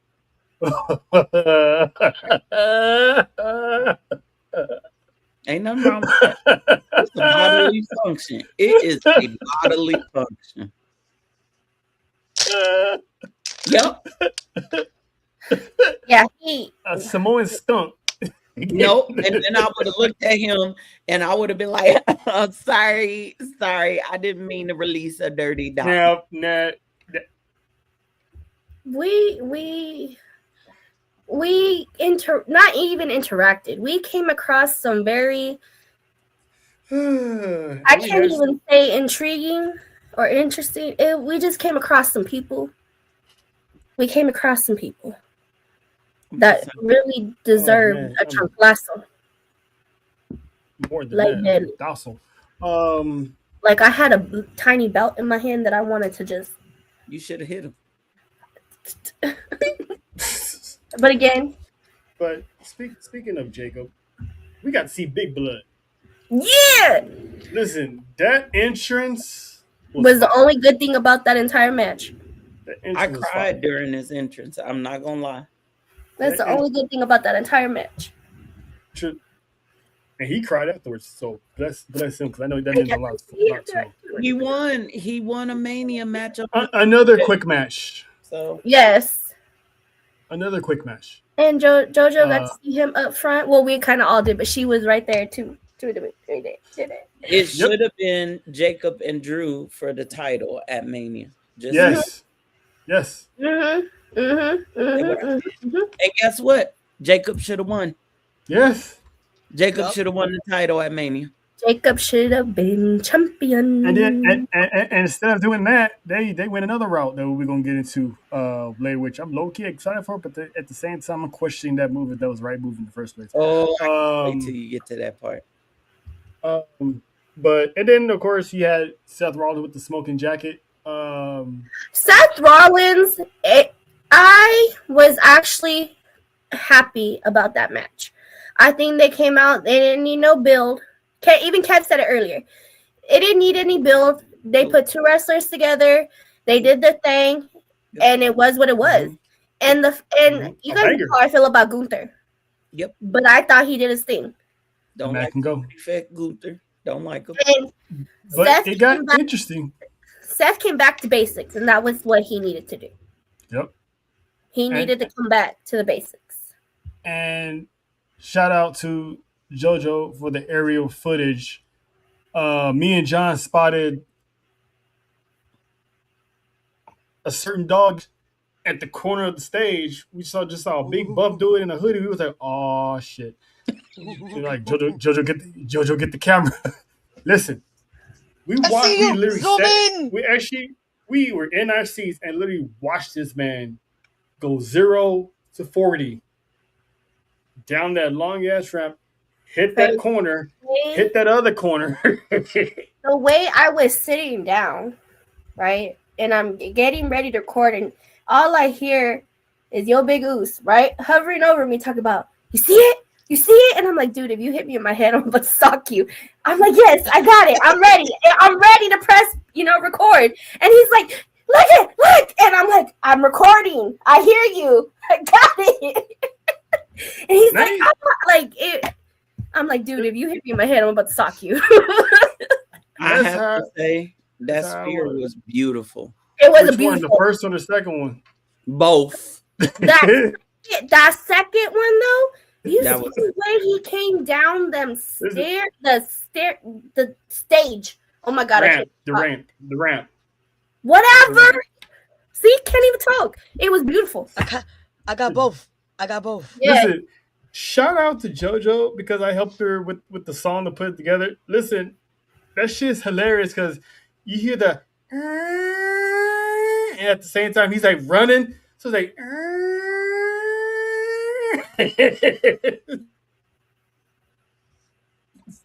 the dog was back. I was happy. Gunther got the win. Big whoop. He choked him out. Okay, the deed was done. It was the fact that we knew it was gonna happen. It's just the fact that the way it happened was still dope. It was still dope. I will say this: that second spear. Shout out to Braun for adjusting right before the hit, because if you look at it from Seth wasn't ready. Seth was not ready, and he would have seriously injured Seth coming at the speed he was coming. So he scooted over and went down further just to clip his leg. Yeah, you could definitely see the adjustment. And I like how they did it because when you saw him on Monday, he had the tape exactly where he clipped him. So make it seem like that was a dope hit. So I love the attention to detail. And I hope Brian is okay because that chair shot slipped and cracked him open on Monday. So I hope you're all right, Brian. You just got back, bro. And already probably gonna be in not to be put on a stretcher again. Damn. Right. And by the way, Brian, I am so proud of you. You then moved on to a different Tanner. Thank you. I didn't think about that. I didn't think about that at all. None of us thought about that. I am so proud of you. You was not. You were natural. So you stopped listening to a one Presidente with the 10. Right. I don't know if somebody some Fenty Beauty or you stopped getting that spray tan, but honey, we are proud of you. She said the Fenty Beauty. Hey, he probably did a little. So this man is no longer a rotisserie chicken. No, even Mimi said I can't call him burnt sienna no more. She showed that man it. was covered in adobo. No, covered in sazon. I was like, adobo could have been orange. That's the perfect No, he had it both then. Shout out to the sazon. That's all I'm gonna say. Shout out to the sazon. Had that boy looking like the pan of grease after the corned beef is ate. Just greasy and orange. Just greasy and orange is how you was looking. But thank God you came back more buff, better than ever. Oh, I know. Shit. God, dog. I almost was rooting for you. Still might. Yeah, he do got to be. There's still time. All right. There's still time. There's still So time. we got rid of so that was the cold version of WrestleMania. Now this is the one I wanted to go to, but we couldn't because I had to leave. So there was no point of everyone would have just went without me if that was the case. But the hot of WrestleMania, the better night. It wasn't rushed. Everyone had their stuff in. Yep. Like where do we? Let's just start. Let's just get this part out the way. I love that Sloan, and Sloan put it in better words, but he said, "I'm gonna say it for you. Go ahead. Say it for you because you slipped up and said it twice, but I'm gonna let that one slide because you was having your fun." when I was at the club, I was singing. Leave me alone. I was like, well, all right. rep the culture for it. We was in the club. Listen, night 2 was better always because one again, shout out to the MVPs, the Chef Tahanas, for being setting up the WrestleMania cookout because that was fire. The dips, the wings, it was y'all did your thing and we appreciate you. I did more queso because I couldn't take it with me. Oh, what? Man, we was struggling. We was struggling to pack shit. We was struggling to take food with the struggle was real. It was. We were trying to get rid of it, and we still had a shit ton of it. Walked up to the receptionist. Hey, y'all want some dip? I said the way I turned around, I'm like, there's still more cheese, damn it. Look. Hey, Miriam, want some dip? We gave her food. I don't know how to cook for a little amount of people. I cook for Army. Okay. Y'all should have took that dip on over to the MGM and slipped some laxatives in it and gave it to them dumbasses that was sitting waiting for wrestlers. That's what y'all should have done. Shit. But let's address this one. Obafemi. Yes. Ooh. Brock Lesnar. Listen, Obafemi had the whole stadium, just the aura of that man. I mean, we was rocking at the crib. Everyone was rocking there. The match went as long as I predicted it would be, no longer than 5 minutes. It went exactly how it was supposed to go, and that was 5 minutes. He no-sold the F5. I mean, when Brock was trying to take him down with the clothesline, Oba just stared at him like, that's how you got. So when he hit that coup de grace, not the coup de grace, the fall from grace. I know I missed that part. When he fall from grace, he would have got for real hit that coup de grace. For real. Anyway. There goes Brock Lesnar through the damn mat. He hit that fall from grace. It was it. We was like, yes, the passion of the torch. But what we didn't expect was what Brock did after the match. He took off his gloves, took off his shoes, threw up the X to say that, hey, this is for real. And turns out you still got brookies. The man, for now, announces his retirement. Wow. So sure. I was having so many emotions. The man, for the first time, not only showed the emotions, but the man was legit crying, which we never, ever see ever in life. The human at any capacity. But there's some research that came out of that. Because rumor has it we was right the first time when we looked there at SummerSlam. So it turns out that possibly Brock Lesnar retired early. He did. Mm-hmm. Confirmed. So he went, and supposedly I think like WWE's preparing like a lawsuit against Brock Lesnar for breach of contract or something like that because they're full of shit. No, but when it comes to contracts, they're gonna sue you if you breach. I get it, but it's kind of like Yeah. I'm proud of him and I'm here for it because he went out the way he wanted to go out. And in a way, again, this is why I was saying if they were going to go to SummerSlam, there was no way Obafemi was winning. No. Because there was no way Brock Lesnar was going to lose and then continue going. Mm-hmm. There was no way. So it was either going to go the way I had said it, where the match was never going to start, or everyone was about to be pissed off because Brock Lesnar was going to win.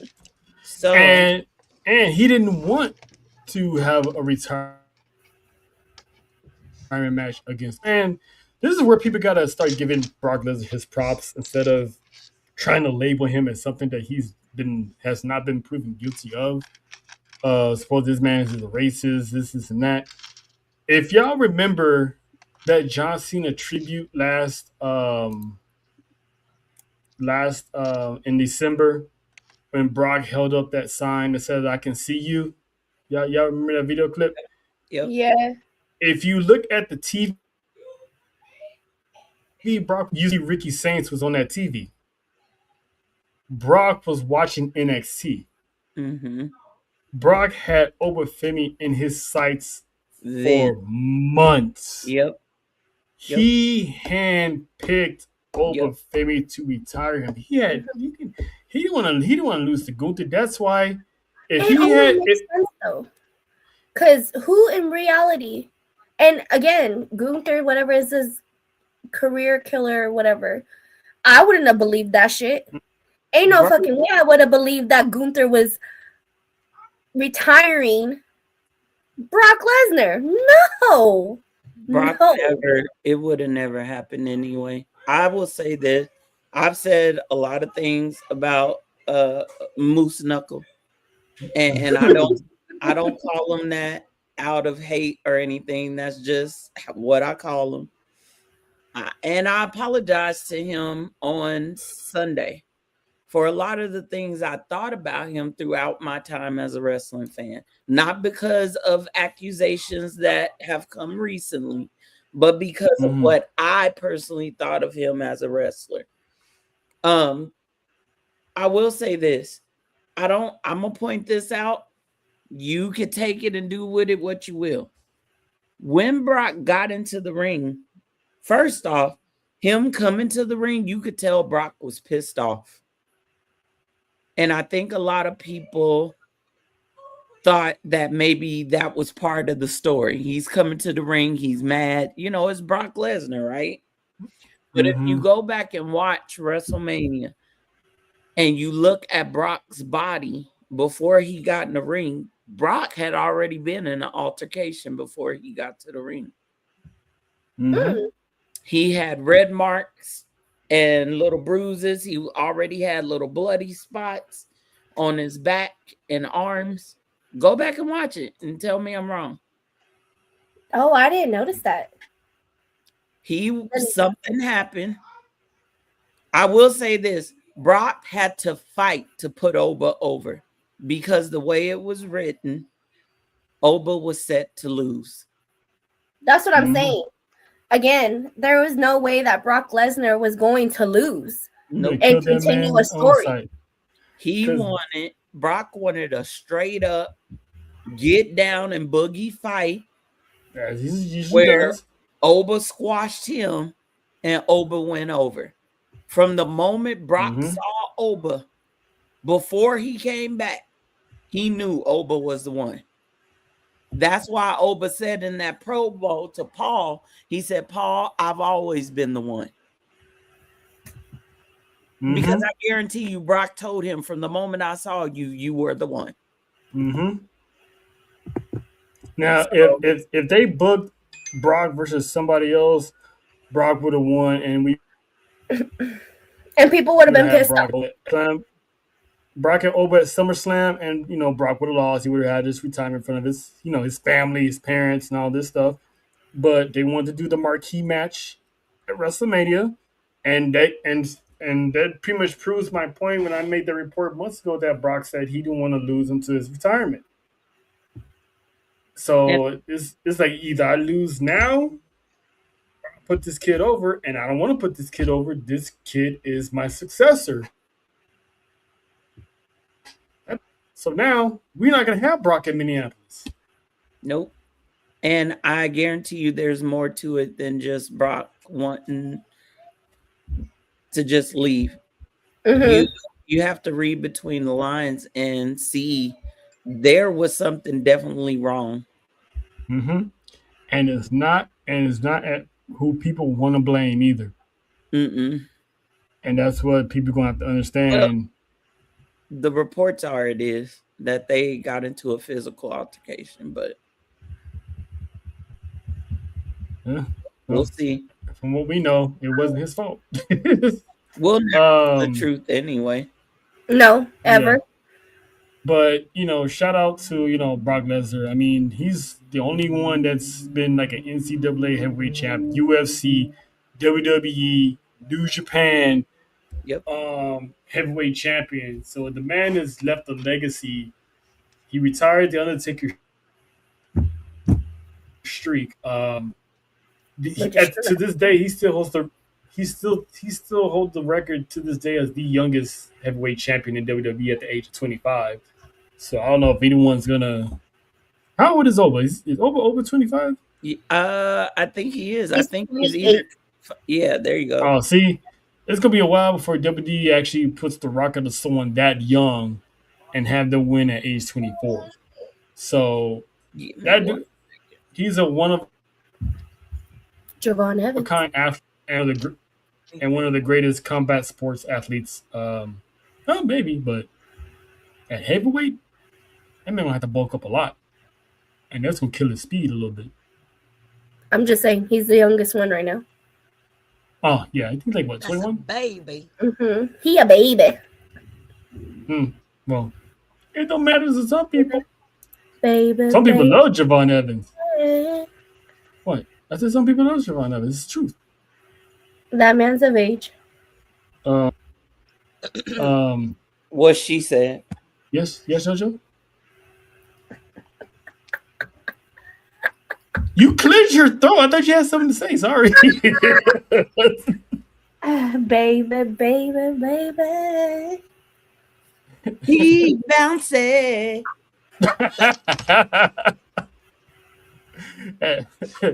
It was so much bounce that Nick almost left the chat. But anyway,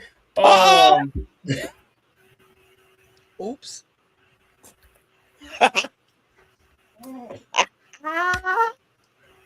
I mean, it kind of was though.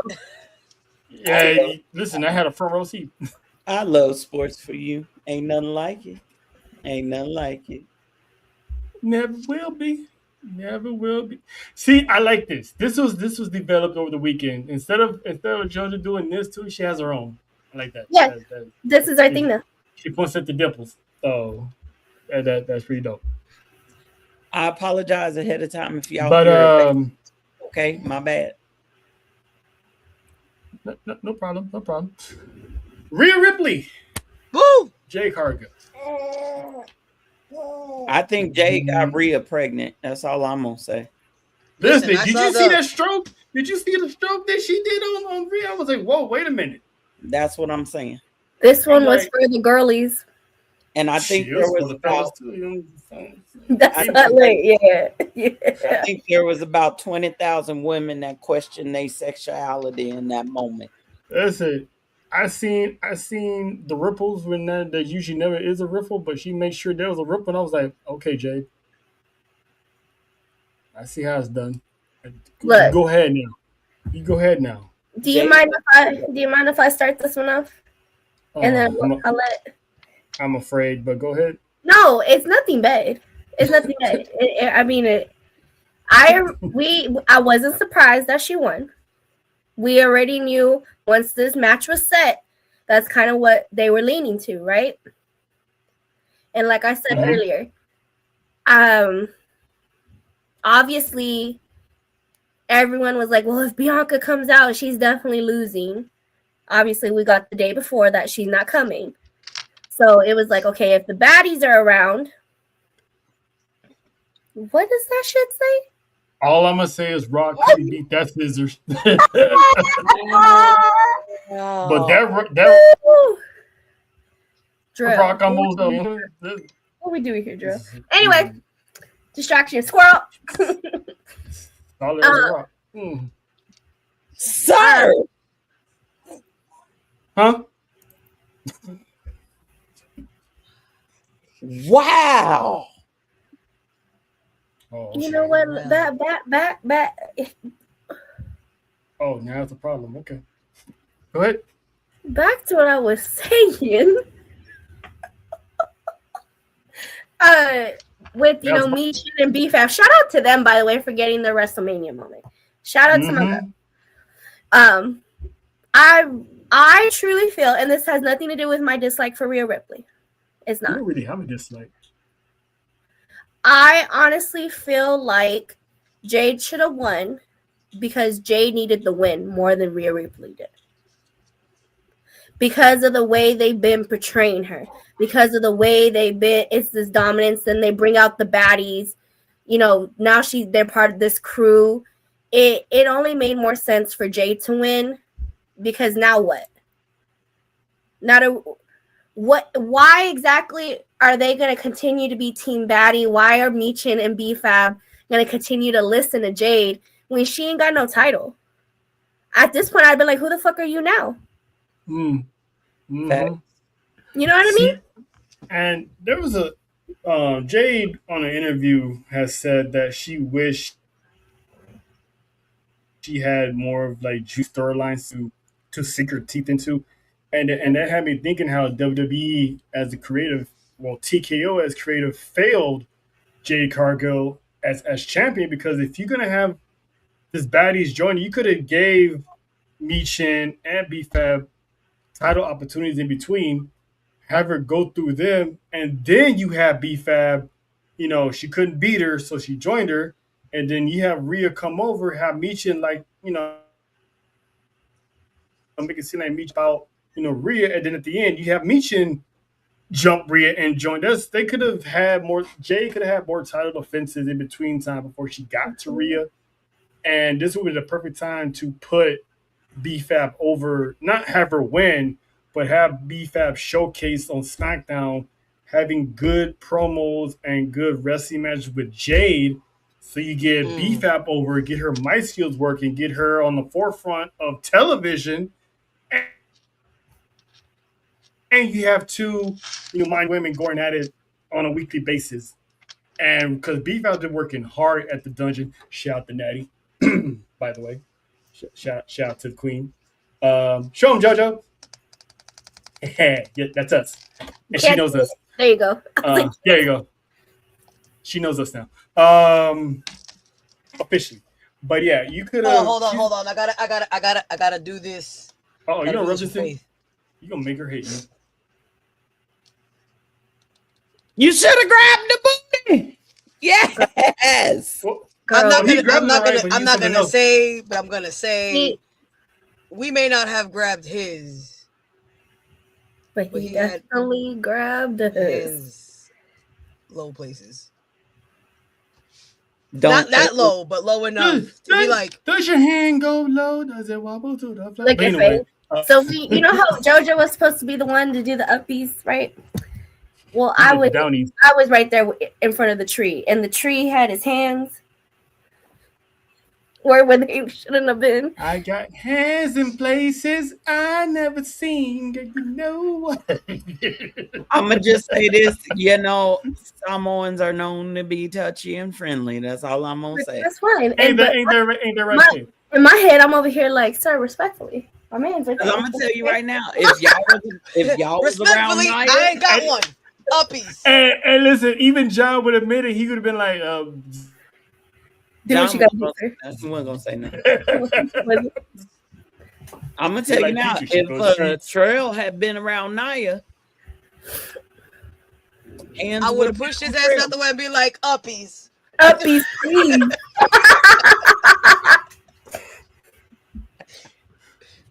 And Trail would have allowed it. He would have been like, yes, uppies, sir. Let's just say John rolling took on one. the floor. What do you mean? He would have been like, click. Hey, John took one for the team for me and JoJo because we needed someone to go where JC was at. So he needed. John took one for the team. I am so bothered by that man. I don't know how to fix it. It makes no sense. What I really needed was him and Tonga Loa to switch, and then we would have been happy. But they had to put the shorty closer and the two little tall ones on the side. Like I'm sure he's a sweet man. I really let that man live. I can't do it. He didn't ask to be there. He didn't ask to be there. Let that man do his job. He's just there so you don't. He's just there so you don't get fined. Took one for the team. He did. He's not Samoan. He's not Samoan. That's why when I said we're gonna be surrounded by Samoans and JC. But you know what? Polynesian means all. Poly means all. So I just you gonna leave it at. But your makeup needs to do a better job. That's all I'm saying. What match were we talking about again? The throuple. B-Fab. Oh yeah. So I honestly feel like I'm like I was not shocked, nor was I surprised that Rhea Ripley won. But I honestly feel like Jade should have retained. She would have benefited way more from it. If she had more title defense in between time with her that she lost, at least she was a legit dominant champion. But they didn't have nothing for her. It felt like they was banking on Bianca Belair to come back. And really, it really was. That was their only plan. And it's like, come on now. You have other storylines you could have created. You have other female wrestlers that could do something. And again, when they brought out the baddies, when they brought out Michin and B-Fab, I was like, all right, here we go. We got something.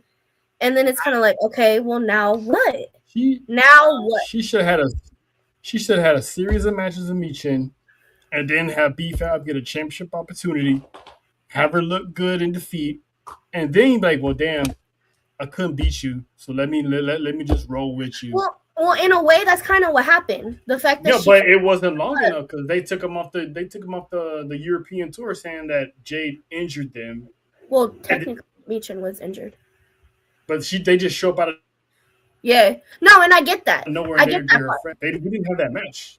No, and I get that. That's why. But I'm just kind of like, again, now what? Because for me, if I'm Michin and B-Fab, I'm really gonna be like, who are you now? You ain't shit without that title.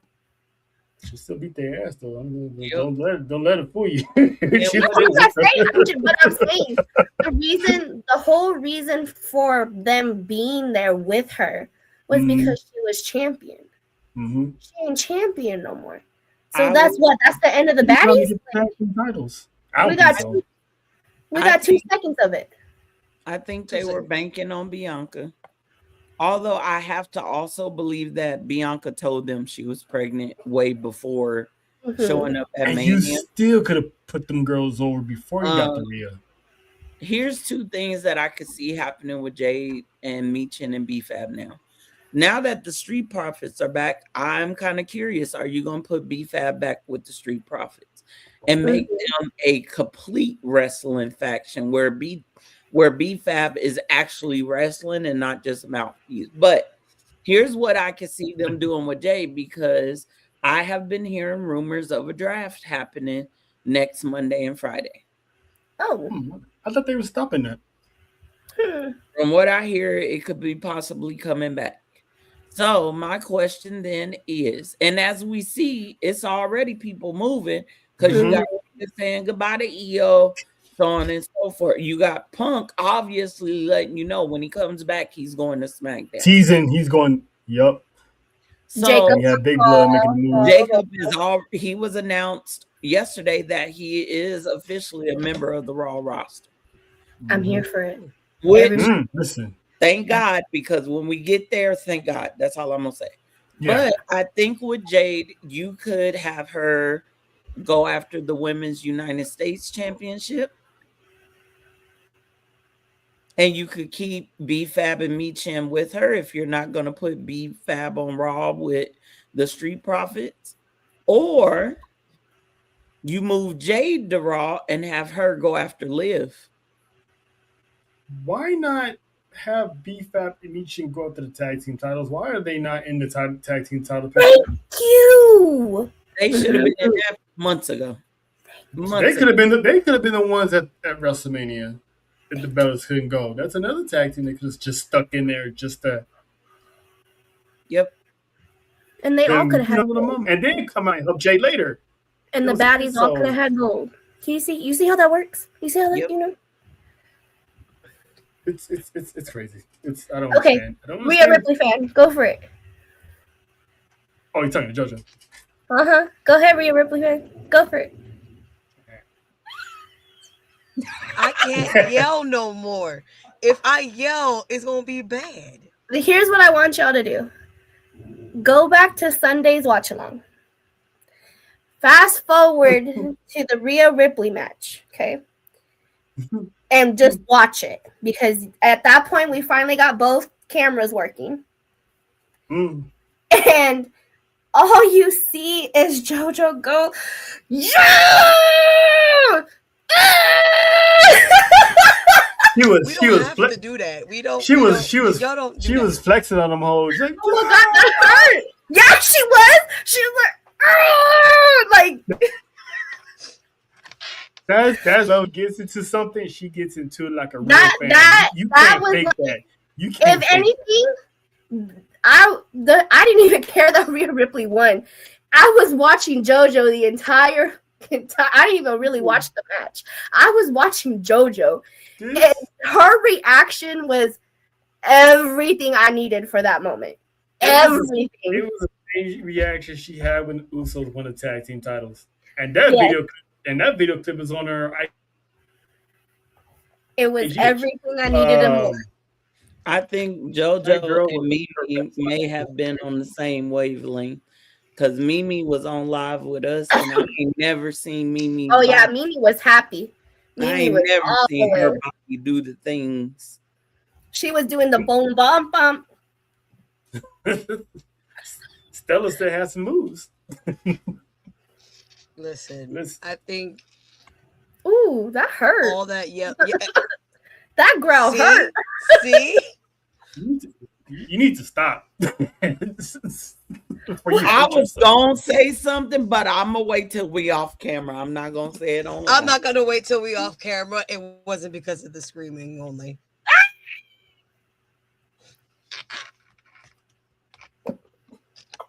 And I'm gonna get away with this just for today because then I'm gonna get cussed out later. Listen, and it's not even gonna come from me. I said next time we do an Airbnb because fuck all that. You act like it's gonna be better. Oh yeah, it will be. For me, it is. I'll be away from this center equator. I'll be somewhere else. Sound carries, sir. No. Actually, it wouldn't. No, to be honest, no. I heard enough to know that it wouldn't carry. The cup there.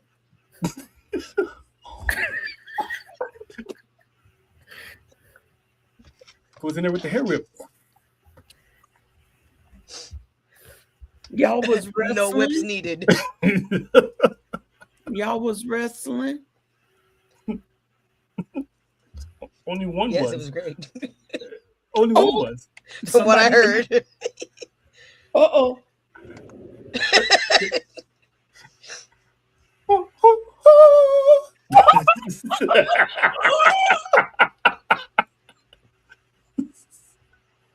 All right, maybe I won't get cussed out. Shit. Listen, we still got night 2 to cover here. All right. So Swamp meets Sammy. Trick Willie. It was the night of the minorities because everybody got the the culture stood tall Sunday night. Oh my God. Not the night of minorities, and though. Oh, shit. Lil Yachty played his part and wasn't a huge factor in that match, and he still played his part as he should have played it. And Trick Williams is the new United States champion. Whoop that trick. Whoop that trick. Faith, your thoughts on the long toilet paper fur coat that man that man had. I'm like, I know everybody was calling it a CVS receipt, but when I saw it, I immediately thought about Quilted Northern.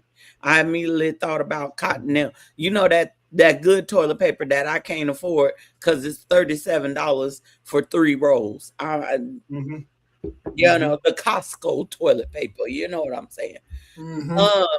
First off, I knew that entrance was gonna be elaborate, and it was.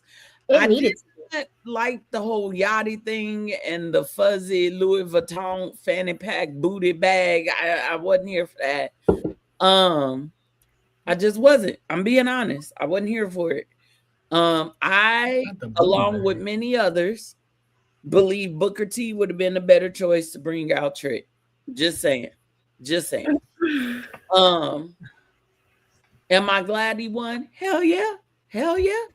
Although I laughed, yes, it was the night of the minorities, and I'm glad that Trick Willie, Big Trick Willie, is our new United States champion, and I'm so glad. And our girl Lash was happy because she was twerking on him. She was twerking on the post show. They probably he was like, "Whoa, hey, I'm still at work." I'm still at work. Pre-show too. But I'm so glad that they took that belt off Samson with his little manipulative ass. It shouldn't even been on him in the first place. Shouldn't have been on him in the first place. It should have been Carmelo and Trick. Count your dusty days to this company, because you could have had a wonderful moment if you had put Melo in that match. You could have still put the belt on Trick, but it could have been something wonderful, beautiful. But you ruined it. I think it did what it needed to do. The right choice was made. Sammy, turn heel. A real heel this time, Sammy. A real heel. Welcome to the dark side. No sympathy. We ain't just gone over there with Darth Vader and them because we sick of you. Dun, dun, dun, dun, dun, dun, dun, dun, dun. I'm saying that man is Arabic. He is not. He's from Syria. Yep, there's a difference. And then this one was very, very close to home for Nessa. We had Dominic Mysterio coming out in a beautiful, beautiful throne. I'm not gonna lie to you, that was a dope ass entrance. My heart, and again, my love for Dominic Mysterio is way more than I am a fan all day since day one, and the fact even Charles pointed out. From his first WrestleMania entrance to now. Like, that man came out in a fucking Aztec throne. Yep. And that one was for the culture, for real. Yep. Representation is everything, and I loved it. Absolutely. I loved every bit of it. And then we won, Faith and JoJo and Dora. We won after a year.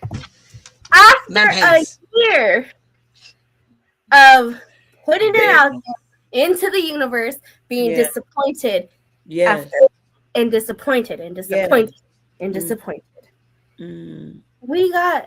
They freed the demon.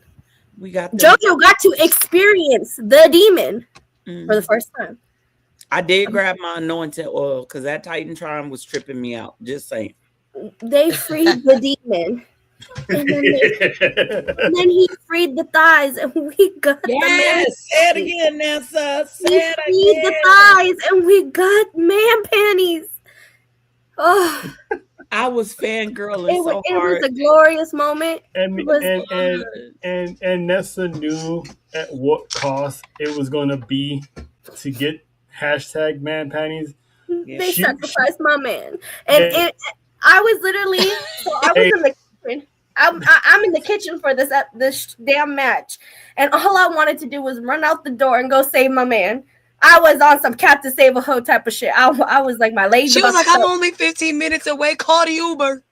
Yeah, I was. Call Miriam. I need your help.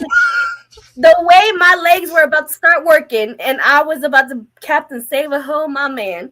Mm-hmm. Not Captain Save a Hoe. He's a hoe. He always been. Hello, you know. I mean, look at my man is a hoe. And then his actual wife, and then Tiffany Stratton wanted to be something, and then you guys. But I loved the storytelling in this without saying a word. Mm-hmm. Do I feel like they could have? We've seen the difference in Dominic from WWE to AAA. In AAA, he has more. He's not as scared. You know what I mean? Like, again, like I said, and I did go back and watch it. That man stood up to Omos. This was not during the match. This was while they were. He wasn't quivering. He wasn't in the corner like, oh shit, like he was while Finn was coming out and in the ring. And I feel like them booking him like that, I hope they start booking him more AAA Dom. You know what I mean? But the sacrifice needed to happen in order for us to get our man panties. And the Demon finally got a win. A win. A good win, too. You got to win. And I like how they subtly changed the match to a street fight, because on paper, they gave Dominic a chance. Yeah. Because normally, I was expecting a squash match. So they gave him a chance with the street fight.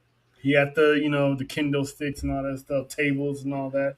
So Dominic put up a good fight. He did. Yes, he did. That coup de grace. Woo. Took the crowd through the table, took Dominic to hell. And shout out to Dora, because she messaged me, she sent me shit on Twitter. She's like, we won. It happened. We did it. And shout out to her, because that, again, it finally happened. Shout out to that episode of Sports for You. A year of hashtagging and pushing we got it. We won. And shout out to him for that dope piece on his back. Oh, yes, I saw that, him eating Dominic. Yep. Yum, yum. Don't do it, Trill. Don't do it. I wouldn't mind either. Nom. Uh-oh. See?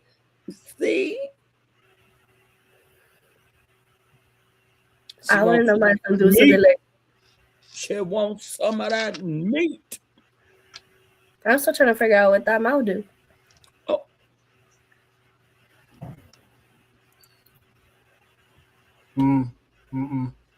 I was gonna say something, but I ain't gonna say it.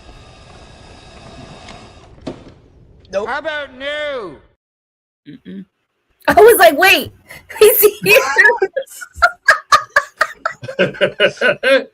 Like, oh, my bad. That would have been a good sneak in if you didn't know some pop. Oops.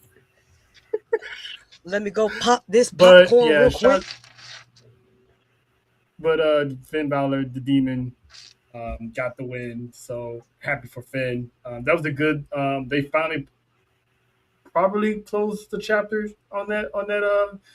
I'm pretty sure Dominic's gonna get another match with Finn, but it's actually gonna be actual Finn versus Dominic, where Dominic gets the win. But we're getting the old Finn Balor back, so yeah. So he's gonna get the win probably at Backlash. They definitely run that.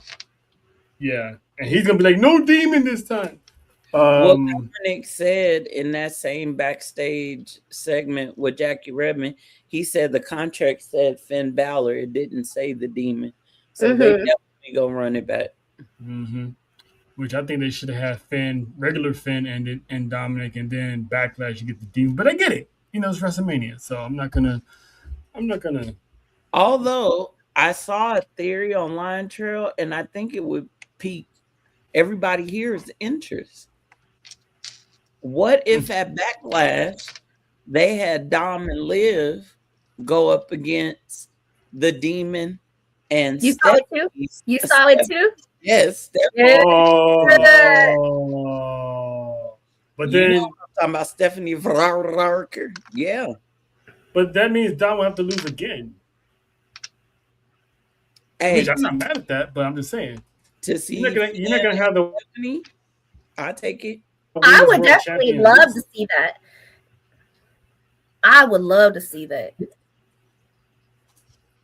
Maybe they should have did that at Mania. And you know what you could make it? Winner take all. They did it with Seth and Becky versus yeah, but Dominic doesn't have a WWE championship to defend. They're not gonna give the AAA to Finn Balor. No, you don't have to pull that trigger, but I'm just WWE or AAA. Undertaker. Yeah. You hear? Listen, I need you to listen to me real quick, please.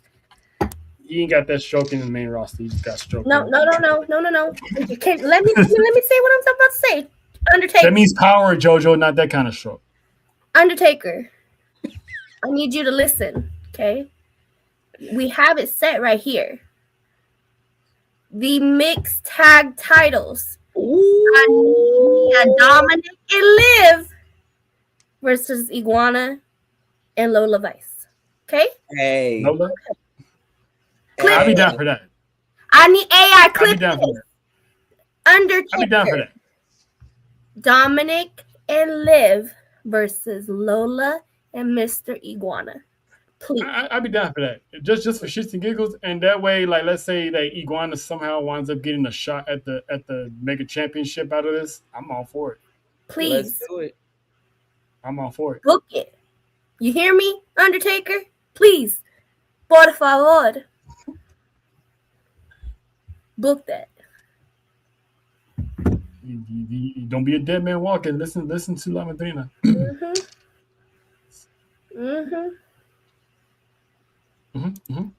Get it. And then there was a ladder match. Javon Evans was bouncy. Oh, so good. He was everywhere. So good. I thought for a second JD McDonough lost half his head when he got the Mexican destroyer. He fine. Half his head. I thought Russo. Can someone check on Russo for me? Because when Ray bounced on him, his head went through the damn ladder. Hello. That's what he did. He landed right on him like that. Can I be honest about something? Go ahead. I forgot Rusev existed until this match came around. Yeah, because last time we saw him, he got squashed by Oba. Yep. Yeah, that was funny. They just put him in there because he was a strong boy. But Penta retains, so it's good to know they're giving Penta a decent right. I think they made the right choice for it though. Mm-hmm. Yeah, because being Ness was like, it's either Javon or it's Penta. Yep. And again, I don't think that it's not that he's too young. It's not his. I just don't think that it's his moment yet. Not yet. It's not his moment yet. He was there for the highlights. I feel like he's completely ready. He's completely ready for a title, but I don't think it's his moment yet. Yeah. Right. And now, Nessa, JoJo, Faith. It was the one we came to see. The one we was looking. This is like the second best match we was looking forward to. CM Punk, Roman Reigns. Now WWE didn't listen to me. Hey, shout out to whoever took that damn Zebra poster. Shout out to them. Shout out to them because they understood the assignment. The WWE didn't heed my request and have the families give CM Punk the Death Row Raw, which is okay. I get it. I understand. It They is what should it have is. did that in Sacramento. Listen, Roman Reigns is one of the ones who will always have the best entrances because his sounds so classical with the pianos, the drums, paying homage to his family. But that wasn't the part deals because I've seen that type of entrance all the time. When they hit the that OG man talked theme, shit the whole match. And I loved it. I loved it. And I with loved a grin on his face. Listen. He was talking that shit and backing that shit up all at once. Listen, when loved every moment of it. I've seen his piano entrances. I've seen his piano entrances all the time, but when that OG theme hit, yes, yes, that opening theme hit, I was like, it's up. I was like, I looked like Nessa had the pit, the feeling, whatever she had. I was like, I looked at him like that shit was bubble guts because that man was not losing to that theme. Nope. This man said, "I'm gonna pull out all the ancestors to whoop that ass." It wasn't even that because my gut feeling almost happened twice. It did. It did. My gut feeling almost happened twice, and I really did feel like Punk was about to retain. Like it could have really went that way. Oh yeah. That I don't know about you, Faith, because I tried to on my phone. Not on my phone. I tried to go back and look at you guys' reactions, but I couldn't get to it. But I was crying. I had chills when that OG because we didn't think we would ever hear that theme song again, and it felt like it was a signal for something. Like he had to go. He had to go there. And that thing played, I was like, yeah, this is we go. And he when the way he walked out, it was like, yeah, y'all Punk's in trouble. So do y'all remember Gold Glove Roman? Mm-hmm. He brought back some type of different version of a golden glove. I was like, yeah, this is up. So a couple things about his entrance. Of course, we nice shoes the too. Homage to his dad, to his uncle, the homage to Peter Maivia, his brother. But everybody was so focused on the inner panels of his entrance, they weren't paying attention to the pillars or the outside panels. Because the outside panels had Rikishi, it had Umaga, it had Yokozuna. I believe even the Usos were up there. And then Lauren, shout out to Lauren, went back and made us realize that on the pillars, written in the middle, it said Dad. Like on one of the pillars, it was Dad, and I don't know what was on the other one. Because to Roman, that's the foundation of the family for him, right? Mm-hmm. And he reminded Punk when he did that Samoan drop, like, my daddy did that. I'm gonna put you outside. He didn't say that part, but but he did. Also, but he did. You did put him outside. You did put him outside. Also, the drums were significant because that's very much part of a lot of cultures are the drums. We know in the African culture, drums are highly significant. They represent heartbeat. They represent domination. It represents a warning. When people go into battle, into wars, they play the drums. Them drummers be on the front line. You know what I'm saying? I knew he wasn't losing. Me neither, but that solidified it. That solidified it, though. And I don't know if people caught this. What theme were they playing when he won? I didn't. I wasn't paying attention. They played his current theme. So they played the OG when he came in and played the current one when he left. I wasn't paying attention. We were they screaming probably. But they fixed it on Monday though. We got what we needed to get. Listen. Listen. This match was perfect. This match. Oh, hello, James. This here, it felt so good to see this again. No, it don't. I'm not gonna lie, and I don't care. But right now, I'm not even paying attention to the middle and to the side. Talk about it. Jay Uso looks fine as fuck in this photo in that entire segment. And for those of y'all talking shit about why is his jersey backwards, y'all really young. Y'all don't know what's up. Cause have y'all backward heard jerseys is where it was at some point. Has nobody heard a jump? Like, come on now. First off, Roman, I could see some hug in the body. him. Can you go back to that first picture real quick? I know. Yeah, Roman, I will put both of y'all outside and put a for sale sign on your ass. Damn, what the Titans do to you? Let them go. I'm gonna need Anyway, Roman, I can see feel like this needs to be our background, JoJo. If you need the photo, JoJo, I got you. I need wait. And zoom. Are we talking about this moment now, Mantra? Huh? We can get to this moment. Yeah, because Roman he hopped out the Escalade, which was dope, by the way. He had the presidential entrance, walked through the halls, listened to the fans serenade him and all that. But then when he walked past the Usos at Gorilla, I was like, oh shit, here we go. I screamed. Dapped him up, and then when he was leaving, he stopped. He was like, hey, when he gave him that signal, I was like, Bloodline is back. And I was like, they're not the same Bloodline, because Roman was like, he basically, again, and he never gonna get apology out of Roman Reigns, but if you listen to how he talks to them, it's in the form of an apology in a way. Yep.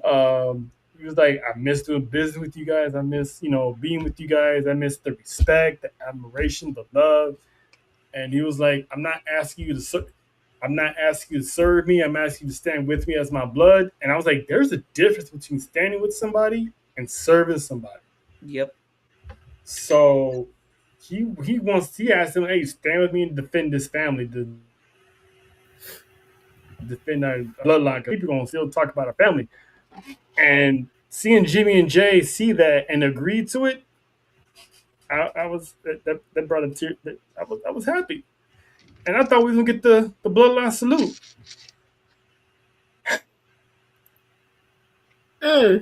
God dang. Damn. Too much fine in one ring. Goodness. I was like, Trell, all we're missing is Solo. Ooh. Right. For now. When I heard the Jacob's music, I was like, oh shit. I'm like, he's not coming out here to join the bloodline already. I know that for a fact. No. And then he was like, nah, I need that championship. And I'm like, oh boy, they gonna do this now? I'm here for it.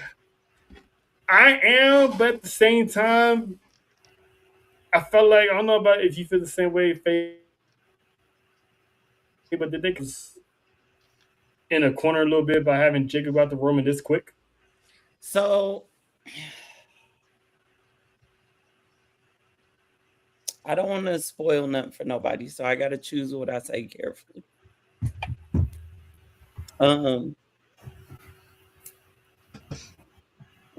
I don't think it's too soon, because I know Jacob's gonna hold that title one day.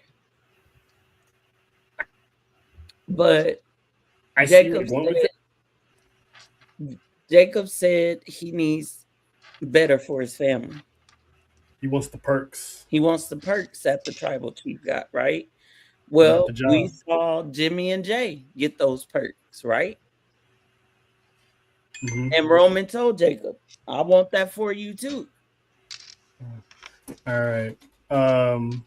Before we dive into it, the Caribbean one has to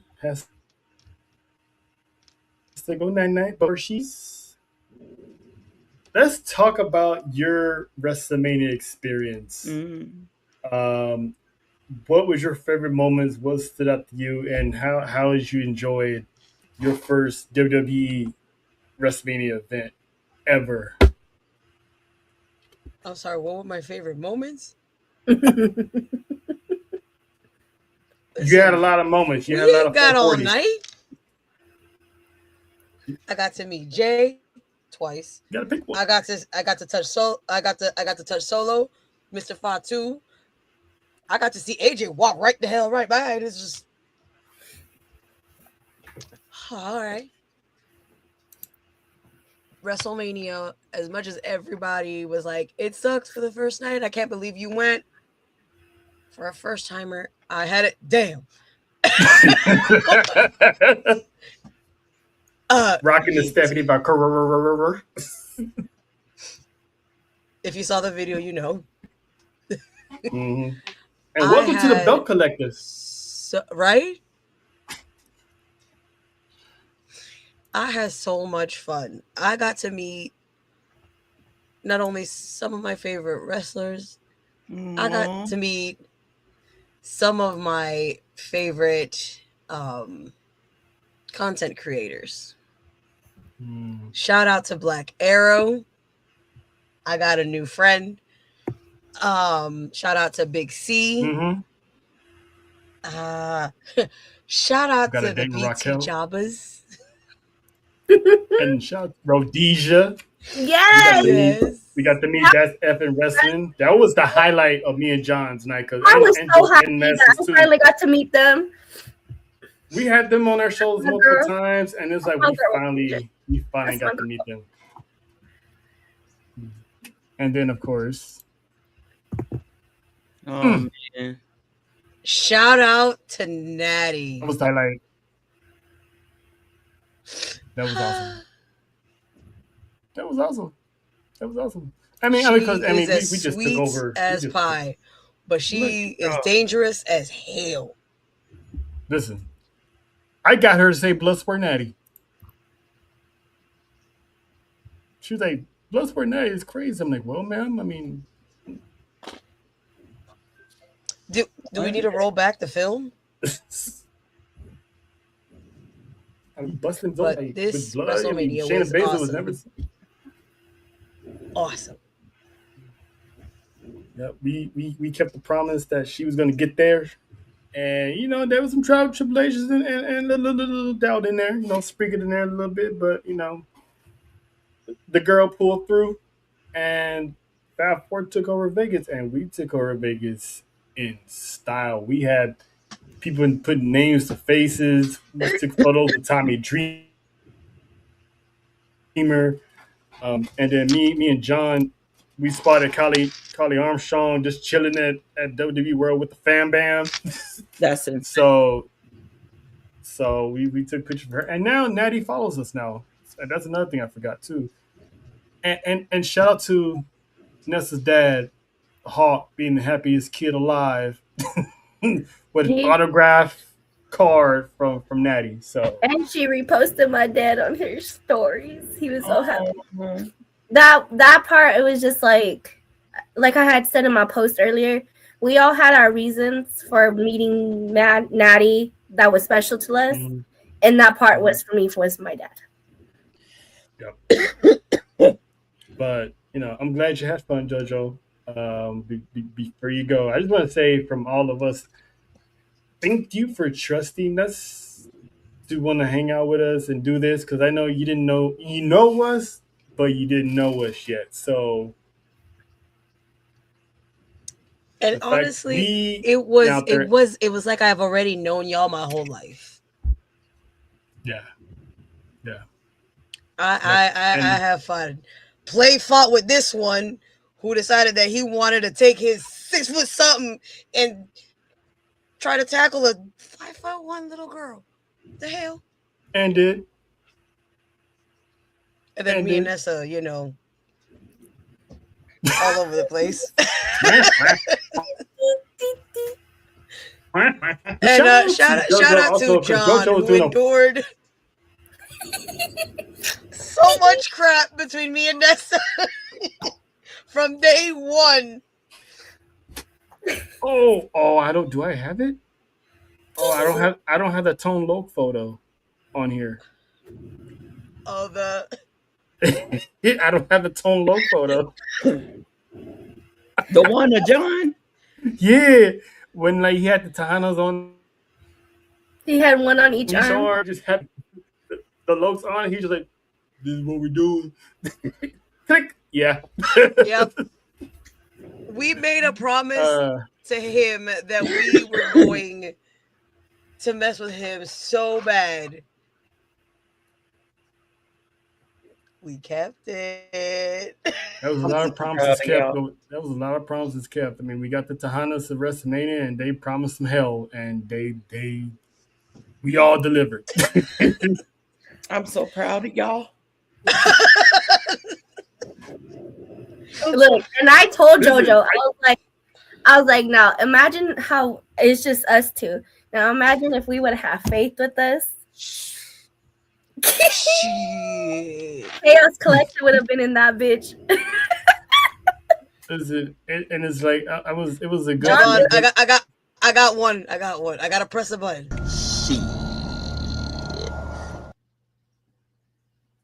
John's head would have exploded. Listen, it was crazy because I think like a week or two beforehand, I remember telling JoJo we're gonna walk out of this trip with something, and we did. I mean, recognition, gratitude, and so much fun. So it was.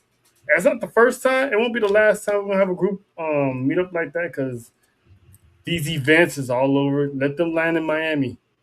Listen. I mean, they're close enough. It's like a few weeks from now, we just recovering. It's gonna take us a while to recover from. No, I meant in October. Definitely not the one that's coming up because the way we talking about needs to still recover. Oh, talking about that Chris Brown thing. That's in June. What's in October? Bound for Glory. Oh shit! Teenage in Florida. Might have to make a trip trail. That, sir, is in the works already. If this is around my birthday, that'd be dope. But yeah, it was fun. We had fun. So I just wanted to just give you a shout out because this woman did a 440 almost every day. She was chasing somebody every day. Chased Dom, chased Jay twice. As she should. And did. The only one that got away. The only one that got away was Stephanie McCurry. No, there was two. Who got away? Who else got away? I could have seen the ruler. Oh yeah, yeah, but you wasn't chasing him. You just happened to miss him. That's the difference. So if I knew that he was there when I heard that song, the way I would have down them stairs, you would have caught him. You damn right. I would have been like, a piece. She missed Stephanie, but I was right there with her. Me and John were right there with her. Yeah, because we were in line for something else, and then we got the call. Yo, Stephanie. I'm like, hey, we was talking to your friend, and John texted me that yo, Stephanie's over here, blah blah blah. I'm like, shoot. Listen, I ain't trying to be rude and break this up, but Stephanie is she's like, over where? The UFC thing. Where's that at? Over there. Hey girl, I'm gonna have to talk to you later. Shoot. That girl was gone. You saw nothing but a backpack. It was the same thing with Mr. Jey Uso. Forget it. Oh, John texted me that he's over there. Who? Jey Uso. I'll be right back. All you saw was a backpack. Listen, I'm so proud of you. Let me tell you something, Faith. I'm so proud of you. She even ran to Jada Parker. Yeah, she did. I got more than just. I got the other photo that I kept in my phone. I'm gonna need that ass shot, by the way. And the way that I ran for as soon as I heard, oh, Jacob Fatu's over there. Oh man! And all you heard was fa Two. Listen, Faith, you play Super Mario Brothers, right? Yep. Okay. You remember when Mario's the star and he goes, look, that was JoJo. She was like, I'm like, damn, she would have fell with her. Whole weekend. Was the pain worth it? Yep. Yes. Absolutely. Yep. I know it was. Y'all know what? Next WrestleMania, not 43, because I ain't going to side. First of all, we run hot to that for that. Yeah, hell no. I don't look good in all black like that, and I don't like to be hot and sticky unless. Never mind. Anyway, you know, you're a rock star. Get your game on. Go play. Yeah. But I can't wait to kick it with y'all in the event one day. Listen, because I know it's we already told you if they come to LA, you and Lil Uzi gotta make that trip. Oh no! If that happens, me and Lil Uzi definitely going. Or Dallas. If they come back to Dallas, ain't nobody got to worry about room and board or car. I got family in Dallas, so I can make that one too. I got cousins down there. And I'll travel 3 hours. I got people over there. If not, Nessa, scoot over. We already took a nap together prior to our flights, so. Oh yeah. No, y'all actually might have to use Anthony's room because I think Anthony's bed is bigger than Nessa's. But anyway,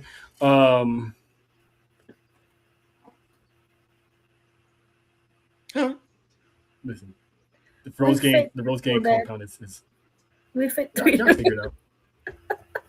Oh, okay. Well, we love you, JoJo. We love you, JoJo. We glad we was able to give you the WrestleMania experience, and it's only up for here for the brand. So come on, tell somebody. So, but wish you good nights. Get some rest, cause you got some donations to. So you gonna need all your energy. But love you. Bye, guys. And that is the Caribbean one, Mrs. JoJo. We love her. Here, now, forever, together. Just You're stupid as fuck. Yeah. Oh my Lord. But it's the truth. It is. Now, so back to everything that's happened in WrestleMania. So Oba came out post show and basically said the Tribal Chief can get this work. Roman Reigns was like, "Then you can kill me. Well, let's see what you do during the summer." Because he was like, "We're gonna kill that part-time rumors because y'all gonna see me all summer long." He said, "Prepare to be sick of me." Summer of the Tribal Chief. Now I ask you, is this coming up? Nope. Too soon. Is it a big mistake if they book Obafemi versus Roman Reigns right now?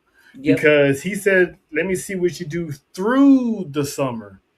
So you still got the possibility of Gunther maybe challenging Roman Reigns for the championship, which I would love to see Roman Reigns and Gunther because Roman Reigns can beat Gunther. Unfortunately. I think that's the favor that Paul's going to give Gunther, that he's going to pull some strings and get him a World Heavyweight Championship match. Yep. It's the same favor that he gave Punk. He wants a championship match. Mm-hmm. And Gunther did his job. The favor was Brock. Brock was the favor. And Brock's on now. And people are like, "Oh, well, Brock can come back as something like." No, man, the man took off his gear. Matter of fact, he did this. He's done. He threw up. Yes, that means this is unscripted. This is unscripted. Yep. I'm done. Shout out to that little boy in the my heart. This is why I'm like, I get that people have their favorites. I get that y'all hate certain people, but there are fans out there that love you're a fan of certain wrestlers. And that little boy, the way he was hugging his Brock Lesnar toy and crying, and I'm like, this is why you can't ruin shit for people. Yeah. Especially for the little ones. Yep. They love who they love, and you're not going to sit there and tell them otherwise. And for the ones that try to ruin it for them, shame on you. Shame on you. I mean, and again, he's never been charged with anything except being a freak, but that's about it. I mean, what other man in the world would be like, oh, show me a picture of her? Yeah, most definitely. That's in almost every guy group chat. But anyway, and that's all he's guilty of. That's it. The woman never said she got touched by Brock. Vince has said he's never done anything. It's like, this is all they got, and they're like hating on him for nothing. But at the end of the day, the man's a Hall of Famer. I mean, he's been there, done that. 2 decades of dominance, UFC, WWE. He's a once in a lifetime athlete. For him to put Obafemi over, automatically tell you the man doesn't have a racist bone in his body. Because he could have picked anybody. He could have picked Gunther. He could have let the company pick for him. Look, but he handpicked Obafemi. He could have picked Braun Breaker. Yeah, which I thought would have been one. But first off, shout out to Kofi for saying we're We've been avenged. We've been avenged. But I will say this about the whole Brock thing. Number one, never drag, especially a man, because you don't know what it does to a man to have his name dragged and he did nothing. There's plenty of the men that some of you women who was calling Brock a rapist or whatever word, sexual predator. Thank you.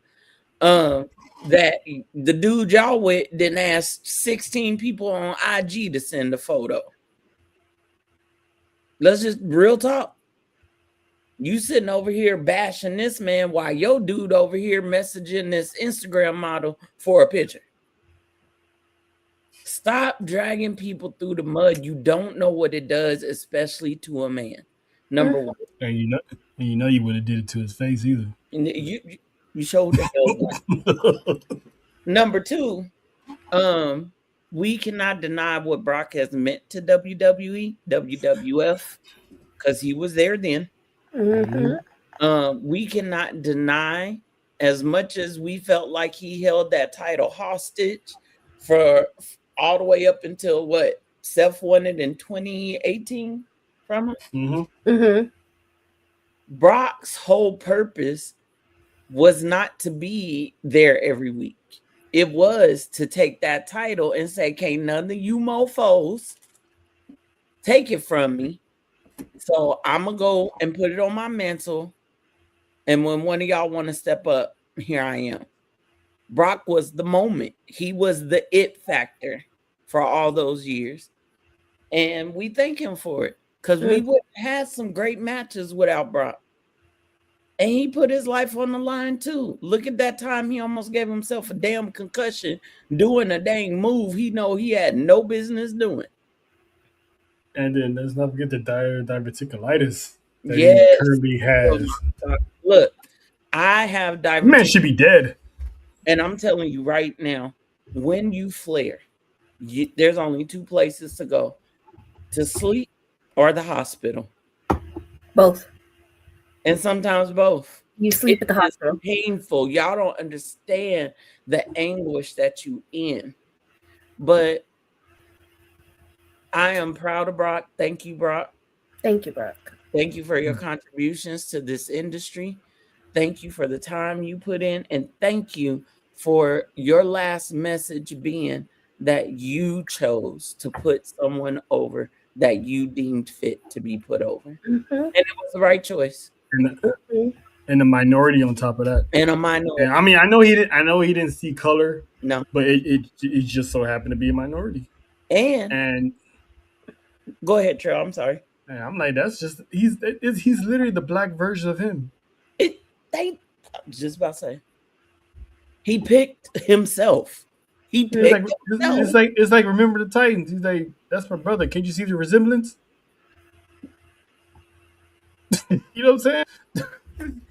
Now, as far as Darula picking the tribal chief, there's semblance there too. Tell me I'm lying. Nope. They look like each other. If you really and truly think about it, he's a tribal chief of Nigeria. Roman Reigns. There's only a few people that I feel like only makes sense to go up against Obafemi. Like, truly. Yep. Mm-hmm. Roman Reigns. Yep. Jacob Fatu. Yep. I would actually not mind seeing Obafemi versus Gunther, just because I feel like the physicality is similar. Yep. I want to see that's really it at the moment. I want to see Obafemi and Jacob, and I think. But that's what I'm saying. Like Jacob gonna have the test. Go ahead.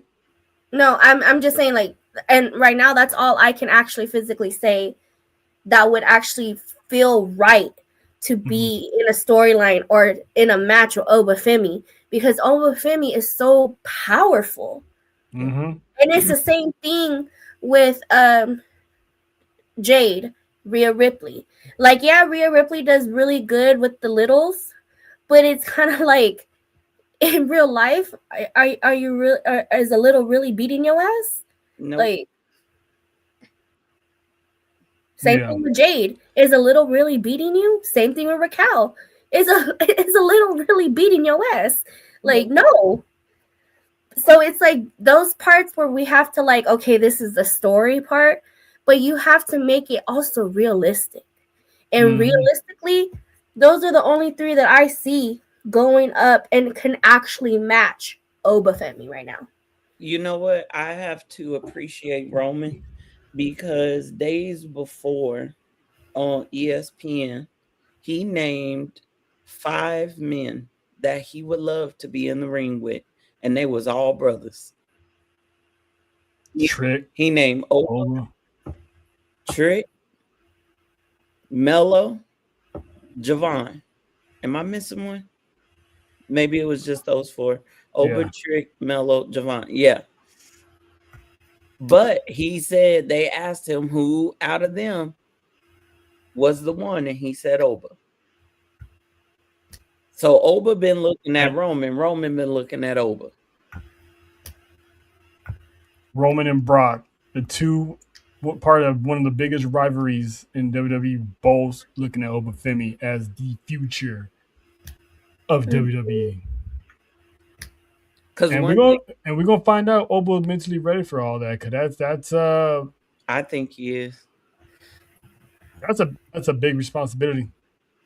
But I know he is, but we're gonna find out for sure. I think Oba's gonna have to go through Goonie, because Goonie want Roman too.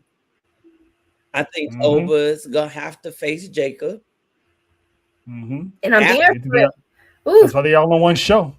I even think we might see Oba, and y'all might think I'm crazy, but I think we might see Oba with Big Jim. Actually, not enough people give Big Jim credit, so it might be. I don't think it would be a squash match, but no. It definitely. Let's not forget Braun Breaker. Oh, there you go. Oh, that's the other person I was thinking about, was Braun Breaker. Braun Breaker. And Bronson. Whenever my Theo comes back. Eventually, Nessa, you do realize Jacob and Bronson Reed are going to be on the same show. I know. I could have seen that man on Monday. Hey, Big Oos. Oh, hello. What's up, John? I also think. Yep, he's coming for the throne. Yep. I also think that before we get to Oba Roman, we got to finish Roman Seth. Please do. Yes, please. I need that door to be shut. I'm tired of WWE just leaving us hanging. Like, can y'all just close the story? To Seth's credit, Seth did get injured. We was on our way to getting that. And I totally get that. Shit happens. Completely. shit happens. But can we let's diverse. Well, here's the crazy part. Seth said 2 days before Mania, his shoulder was only 80%. And he said, if I win my match, then I'm going for whoever wins between Roman and Punk, because I never lost my title. It was taken from me. Right? See? But he said, if I lose. But unfortunately, he lost that match. He lost that match. Start from the ground up. And Bronson wants, Braun Breaker also wants that world title. Which I feel like he is kind of overdue for that. We need to get him a Roman. Braun Breaker is definitely overdue for a world title. See, this is another thing that gets me mad. We're on the verge of getting Roman and Braun Breaker, which is why the Usos need to get the tag team titles back. Because now the vision is pretty much good enough complete for them to go one-on-one with the Bloodline. And then once Bronson gets back, maybe by then, Jacob would have lost his match with Roman and then, realize I can still get those perks by being by his side instead of being the Tribal Chief. Because he said it. He doesn't want the Tribal Chief status. He just wants the Tribal Chief money. The Tribal Chief. That man said, I got 7 kids. Yeah. And I'm not done yet. He said, I want twins. So that one wants almost about 10 kids. He's Snow White with the 7 dwarfs right now. He needs to get a bigger house. So once he realizes he can do that with Roman, his wife, cause shit. And once he realizes he can do that with Roman, Bronson Reed gonna be coming right back into the fold, and now you have a full-on Vision versus Samoans. You have the full-on Vision versus Bloodline, and you have Roman versus Braun Breaker. Can we talk about something that I pray to God does not ever happen?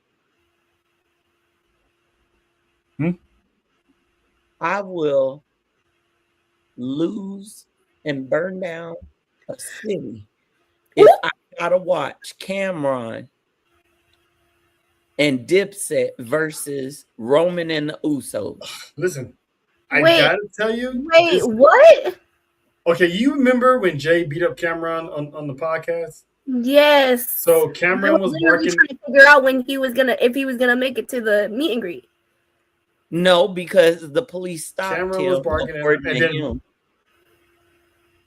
Yeah, Roman barked at him too. So, which does the segue to what we're gonna bring up next.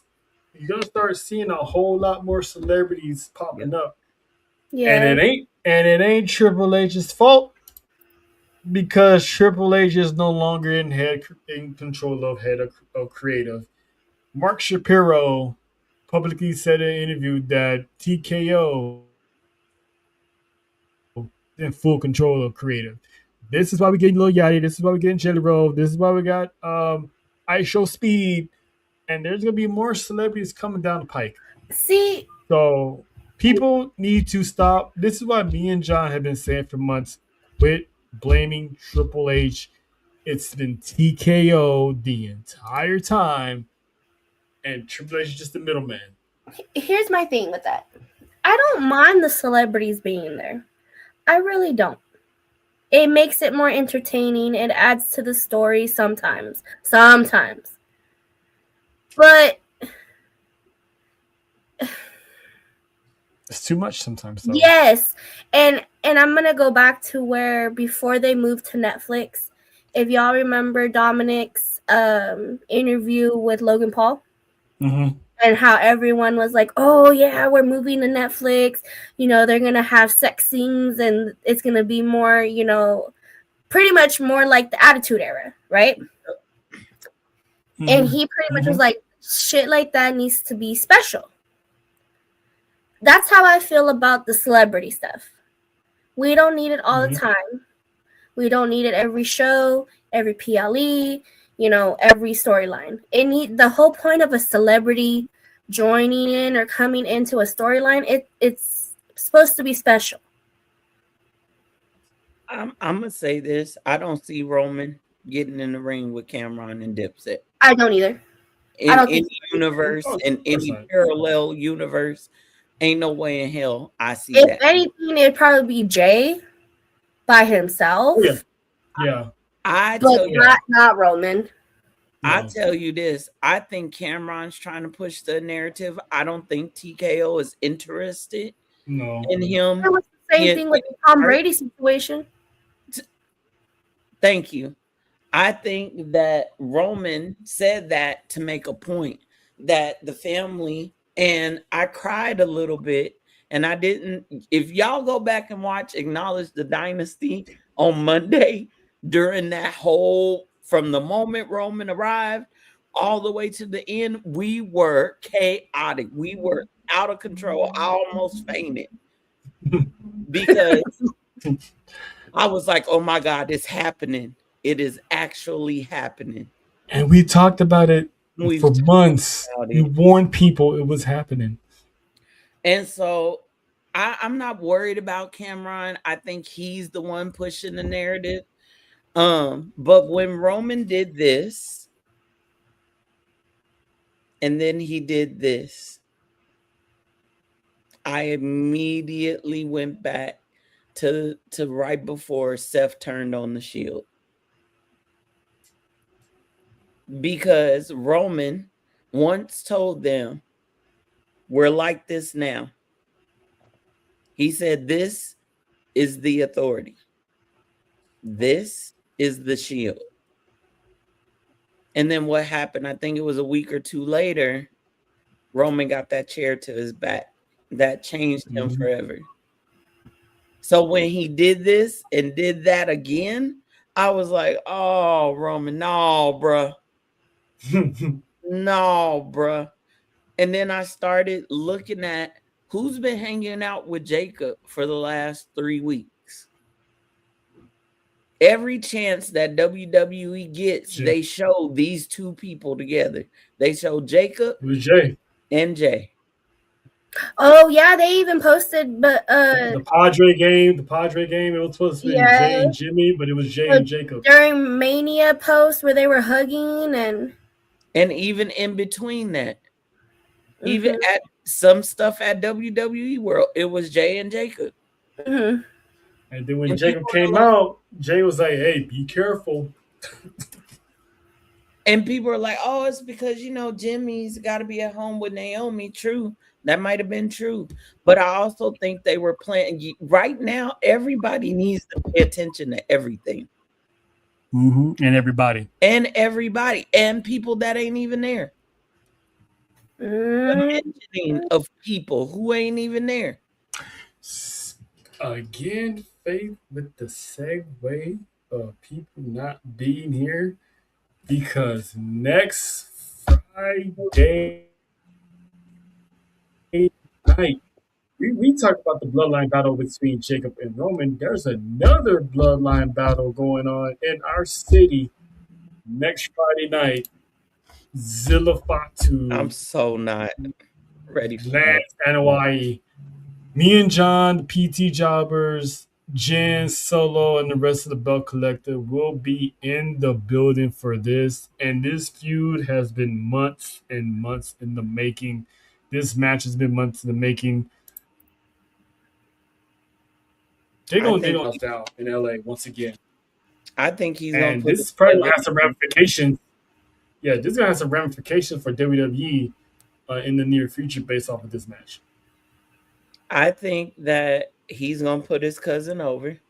And by he, I mean Zilla. I think he's going to drop that title to Lance. And I think we won't see Zilla for a little bit. Just like we didn't see Jacob for a little bit. Because, Clash is coming up in a couple weeks. I'm going to get one. And how many times have Samoans debuted overseas? Almost every time. I'm going to get what I've finally been asking for.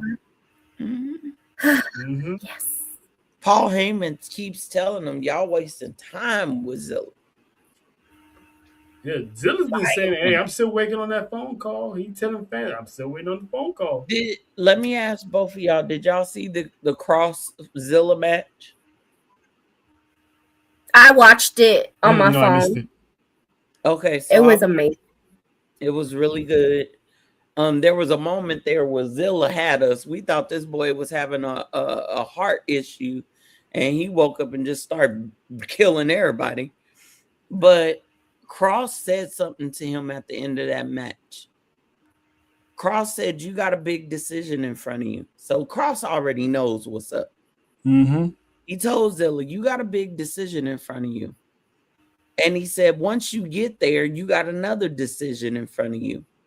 You either sit at the table with the current bloodline, or you flip that table over and make your own bloodline. And he can make it with Jacob. Everybody thinks Zilla's coming to be with Roman. No. He's going to follow where Jacob goes. And in reality, I had been saying that Zilla is going to end up with Solo because that's where Jacob was. But so Zilla and Jacob are like this. Yep. They like this. And Zilla been calling out Solo for a long time for still stuff. Yes, he has. By the way, Trail, what date is that match? Which one? Oh, May 1st? He said next Friday. May 1st? And what is the date of Backlash? That's a week later, May 9th. And who is possibly, although it's not been made official yet, who could we see in the main event of that? Jacob and Roman. And if Zilla dropped that title, he can be like, surprise, motherfucker, but he ain't gonna cost Roman the title. It might be after the match. No, he wouldn't cost Roman the title, but he, like you said, yes, he could do two things. He could come out during the match and pull the ref out, but then that brings Jimmy and Jay out to neutralize the situation. Or, like you said, he could wait till the match is over. Jacob talk that talk, and then Zilla just show up in Samoa and spike him. Mm-hmm. Because now Roman is doing these matches by himself. Yep. Without Jay and Jimmy's help. And shout out to Jay for doing an interview saying he wants one more run as a right-hand man. Yep. So, in other words, people, don't look for Jay to pull that trigger on Roman Reigns just yet, because he wants that one more time. Because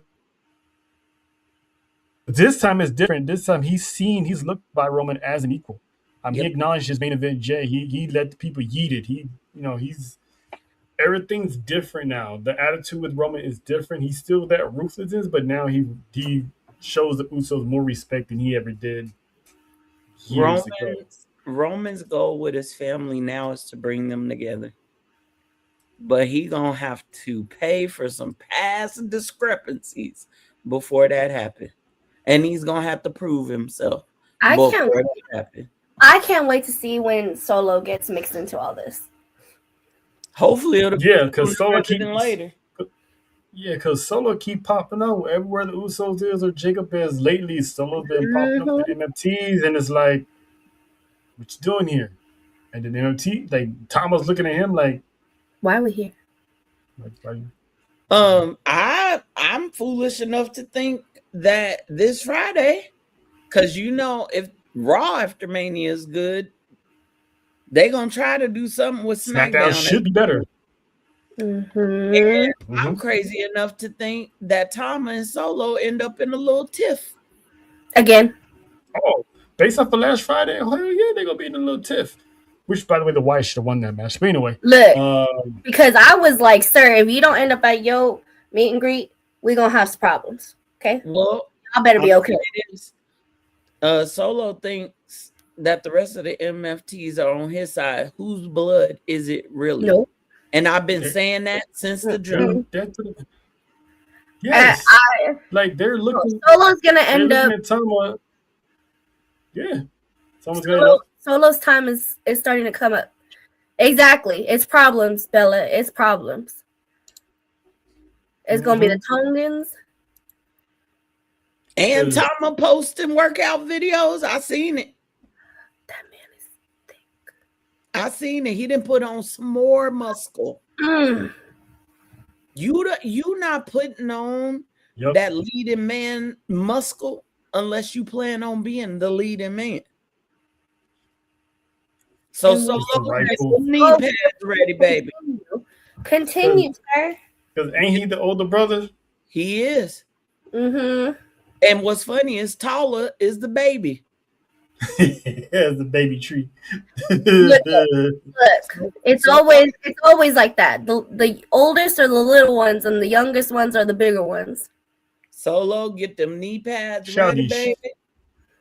Get your finger ready, honey, and just go on and crawl back over there to Roman. Pads, not the knee pads. He's gonna need it. He gonna need it. Because listen, that we like Faye said, that's not the Anawai bloodline. That's a Tongan bloodline. That's Haku's bloodline. And let me tell you something. Haku's bloodline, I think, is more loyal to each other. Because if you go back to that Monday Night Raw where Solo and them was there and Tama came out, him and Tala Tonga had a whole conversation without saying anything. So Solo he's gonna be like, and Solo about to get dropped. Yep. All right, before we get up out of here, let's get to This is what we doing. We doing this. What we doing?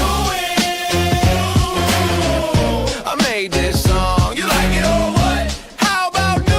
How about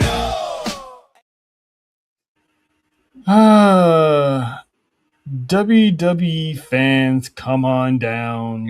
Come on down. Because y'all have been on some weirdo stuff the entire WrestleMania week to the point that let's get that hand. Let's start with Cora Jade.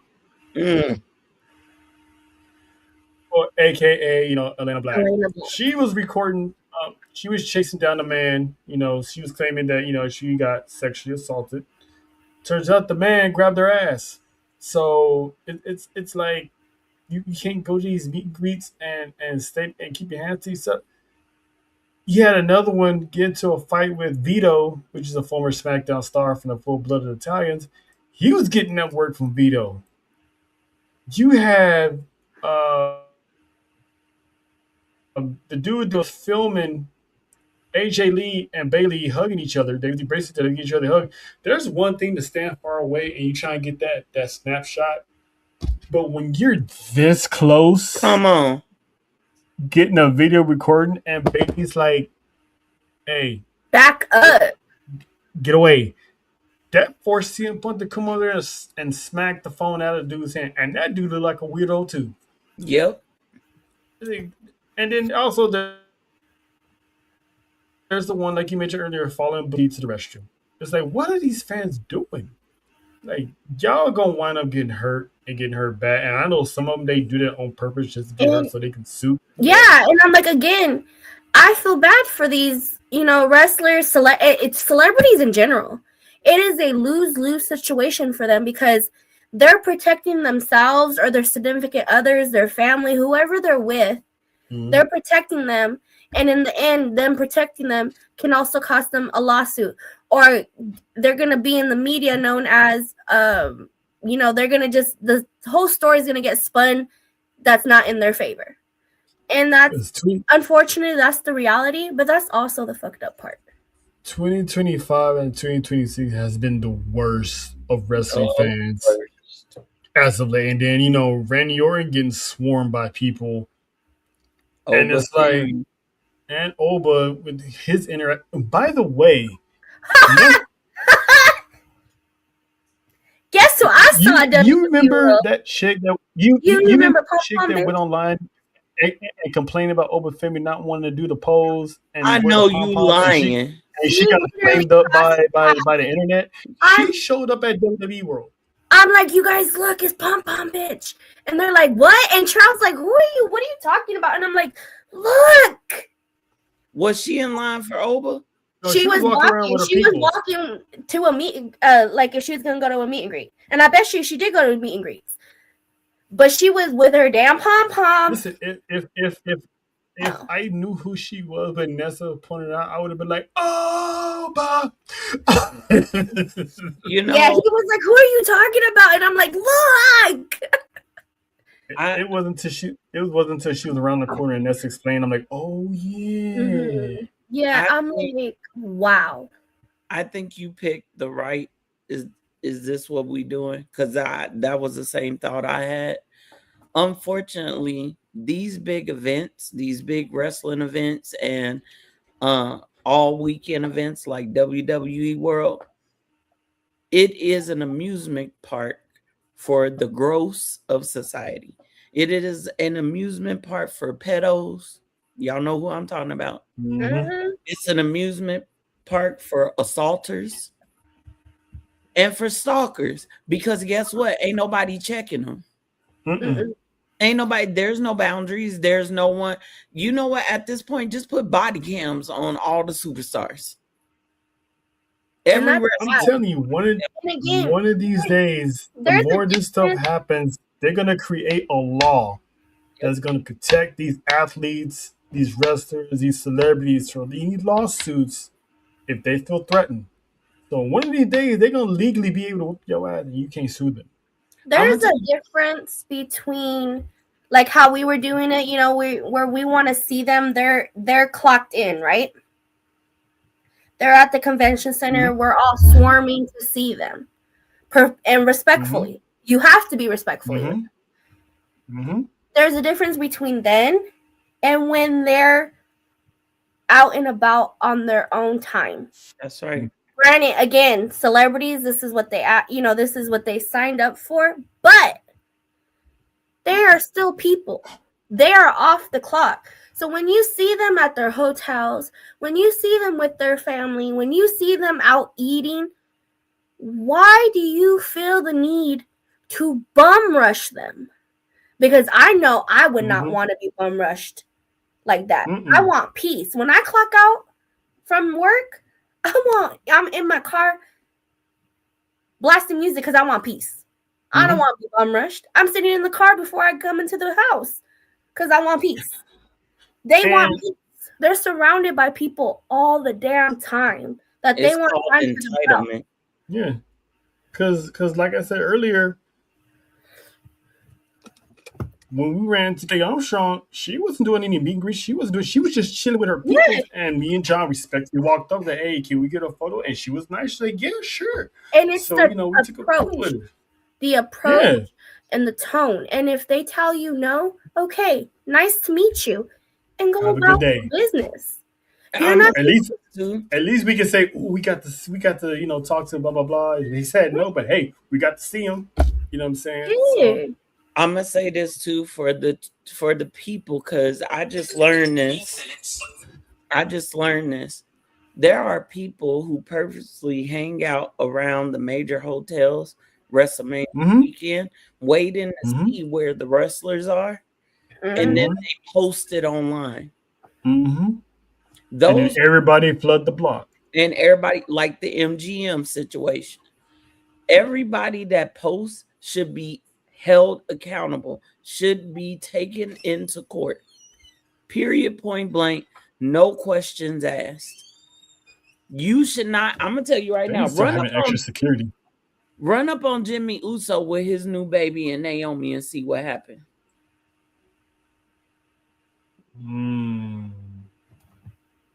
And when Bianca was walking along the side of the ramp to go to the back, people were reaching out to touch her belly. Why? First off, regular person, you don't touch. You don't. No. If I'm pregnant and you touch my belly, I'm breaking your hand. No. Okay. Citizens of Gotham, unhand me. You better. You better. But my thing is, again, and the Angel had said this earlier, and it's unfortunate because people need common sense. You need to think, and again, put yourself in their shoes. Would you want a phone in your face? Would you want people groping you, grabbing on you, pulling on you, yelling at you? Would you want that? Because I know a certain hell that I will not. And they are better than I, because I would have definitely swung. Ask Trow. Trout almost got it last year because I was innocent. Yeah, because someone grabbed my ass. I was innocent. Someone grabbed my ass while we were walking out of Money in the Bank, and I swung back and stopped myself because I saw Trout behind me. Y'all gonna mess with the wrong one,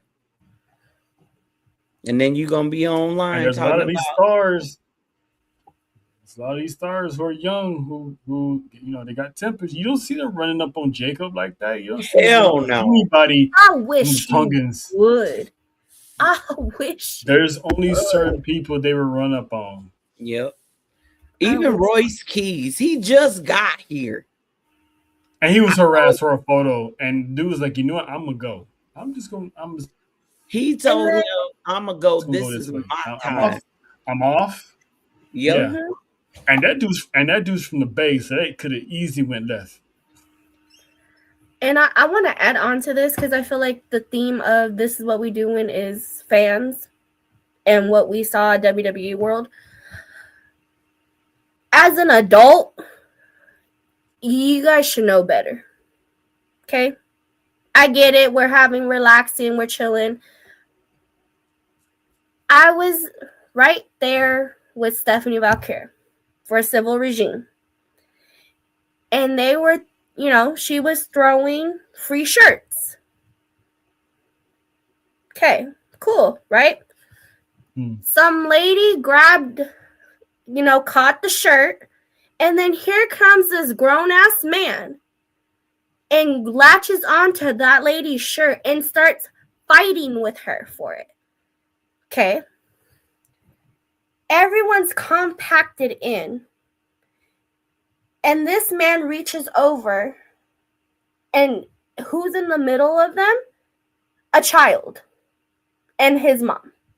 She can't back out. She can't move because she's stuck. And he's pulling and she's pulling. And they're hitting this little boy who's strapped into his stroller. And I got into it because I'm like, dude, stop. There's kids around. You're hitting this child. Everyone's trying to separate them, which is not even helping. It's making it worse. Until dude finally let go and still was swinging like if the lady finally let go and they were like, if you guys stop, we'll give you both shirts. It is not that serious. Not for sure. It's not. It is not that serious. The store's right over there. You are a grown-ass person and you're endangering a child. Why are you playing tug-of-war with a woman? There are children here. Say it again, Trail. So why are you playing tug-of-war with a woman anyway? No, I'm not saying it wasn't that serious. It wasn't that deep. And he still, and again, even after she let go, he was still like if someone was trying to fight him for it. Like, sir, you won, walk away. Yeah. This is why the human race would never fully evolve into anything because of stuff like this. And that right there, and I'm literally front and center again, trying to help, trying to make sure that this kid is okay because he's crying, scared. And the mom is chaparita, like shorter than me and JoJo. That's why he did it. You know what? Stuck. And I'm just like, first off, it couldn't have been me because I would have threw elbows already. I would have hit somebody. That's my kid. But it's like, it's not serious. It's not that serious. We're all here to have fun. And you made it into a situation that could have turned completely, like someone could have got hurt. Somebody did get hurt, that little boy. Well, yeah. You know what I mean? Little boy's mania. We gotta be better as people because I'm telling you, they're gonna make a law. Sooner or later, the law gonna get passed. The workers at Civil Regime, they gave that lady a shirt and they gave that little boy a shirt. So shout out to them for, doing the right thing. But it's just like, really? And shout out all to that for a fucking shirt? Seriously, that you probably could even fit. I don't think you even thought about that. Can you even fit the shirt? Probably too fat for that shirt. Or the fight that almost broke out while we were at WrestleMania in the line. Oh well, I mean, listen, that security lady, they had that line all messed up. I mean, they didn't have no guardrails to have the line go smoothly. They just had people stand here. People were merging to other people, and it's like they It was a hot mess. Yeah, it was a hot mess. And also, but we got in. Yes, we did. Y'all fans that got arrested for stealing, idiots for stealing the floor seats that you didn't even pay for. That you didn't pay for, number one. And that one, I don't know if he's a streamer or content creator who snuck a drone up in there. What'd you think? What'd you think was gonna happen? You thought, and then what was the two streamers talked all this crap online, said horrible things online, and then you showed up and you paid with your card. Did you think they were not gonna look at the names of the people? And then they were trying to talk shit online, talking about WWE is highway robbery. That if that was the case, they shouldn't have. I was like, first off, if that was the case, you're the dumbasses that bought the tickets. And also to the writer, or oh yeah, from the one that used to work with ESPN, who went viral because he said WWE didn't want to give him his credentials and he wasn't allowed at the event, had people yelling at WWE, this is wrong, only to find out the reason why this man was not allowed because he was saying some whole bunch of mess about R-Truth, calling R-Truth the coon and all this stuff, to the point that R-Truth had to go out of his character and say he was a bitch ass nigga. That's why you. And shout out to R-Truth. Shout out to Truth. So, and I was telling John, when R-Truth don't like you, you messed up. The one person I don't feel like I feel bad for that got banned was Ric Flair. I mean, I don't feel sorry when the man don't need to put the liquor down. But no, here's my thing. Did he say something to Kaiser? Probably. But that's why y'all banned him from seeing his daughter wrestle at Mania, is because he said something to Ludwig Kaiser, and then Kaiser went back and told. Y'all really could have just had them in separate areas. I think it's more than that, though. I mean, let's face it, Ric Flair lately, every time you see him, he's like doing those little messages, and it's like, you're supposed to wish a person, good marriage, and they don't get married. Why you? The man stays drunk more of the time he stays sober. It was just it's so much as much fun as we had. The stupidity that we saw was like, wow.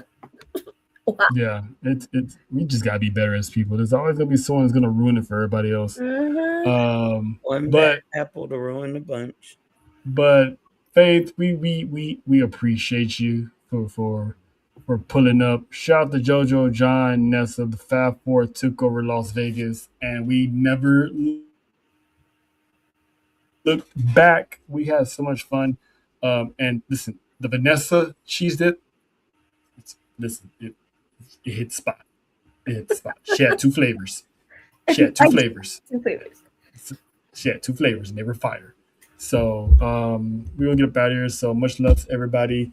We're gonna be seeing a whole lot more Faith because Faith is going on her retirement tour. So that's why she's always here, because we're gonna enjoy you while you're here, even though you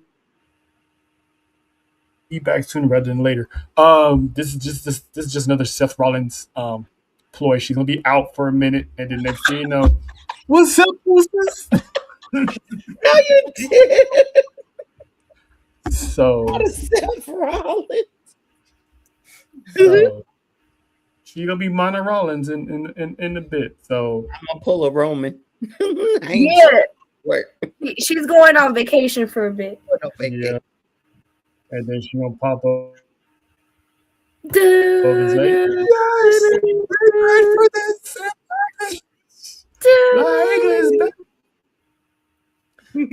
yeah, we're gonna Tribal Warzone will be back on Monday. We did take a week off because listen, we was having some fun. So we love y'all. We're back, and we're gonna be back at it Monday. Tune in, Sports for You on Thursday. Tomorrow. NFL Draft Thursday and Fridays. So the boys will be live for that, and a whole bunch of special guests are gonna be pulling up because it's gonna be draft day. So pull up with your jerseys, your favorite team mug, shirts, hoodies, whatever you got on. It's gonna be on and popping. It's gonna be highly entertaining with our boy Cody, the resident lawyer of Sports U Wrestling. So, but You'll until see me that, tomorrow. Enjoy the rest of your wrestling week, and we'll be back Monday. And as far as Vegas goes, the Fat Four would like to just say. What up? This your girl, Mrs. JoJo, aka the Caribbean Mommy, coming to you from Las Vegas. Fab Four. Walkout music. You know the vibe. Hey! We the Fab Four. Coming for it all. Arena shaking when you answer that call. Been event tall. Put a name on the wall. If you standing in the way, you ready to fall. Hey.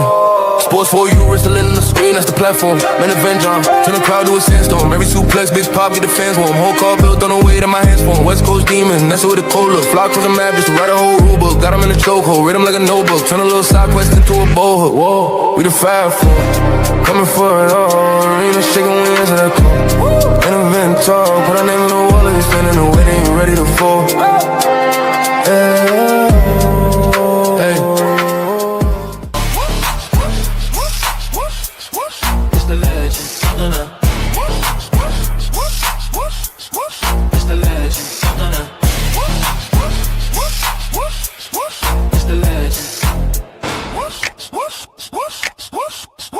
It's the legend.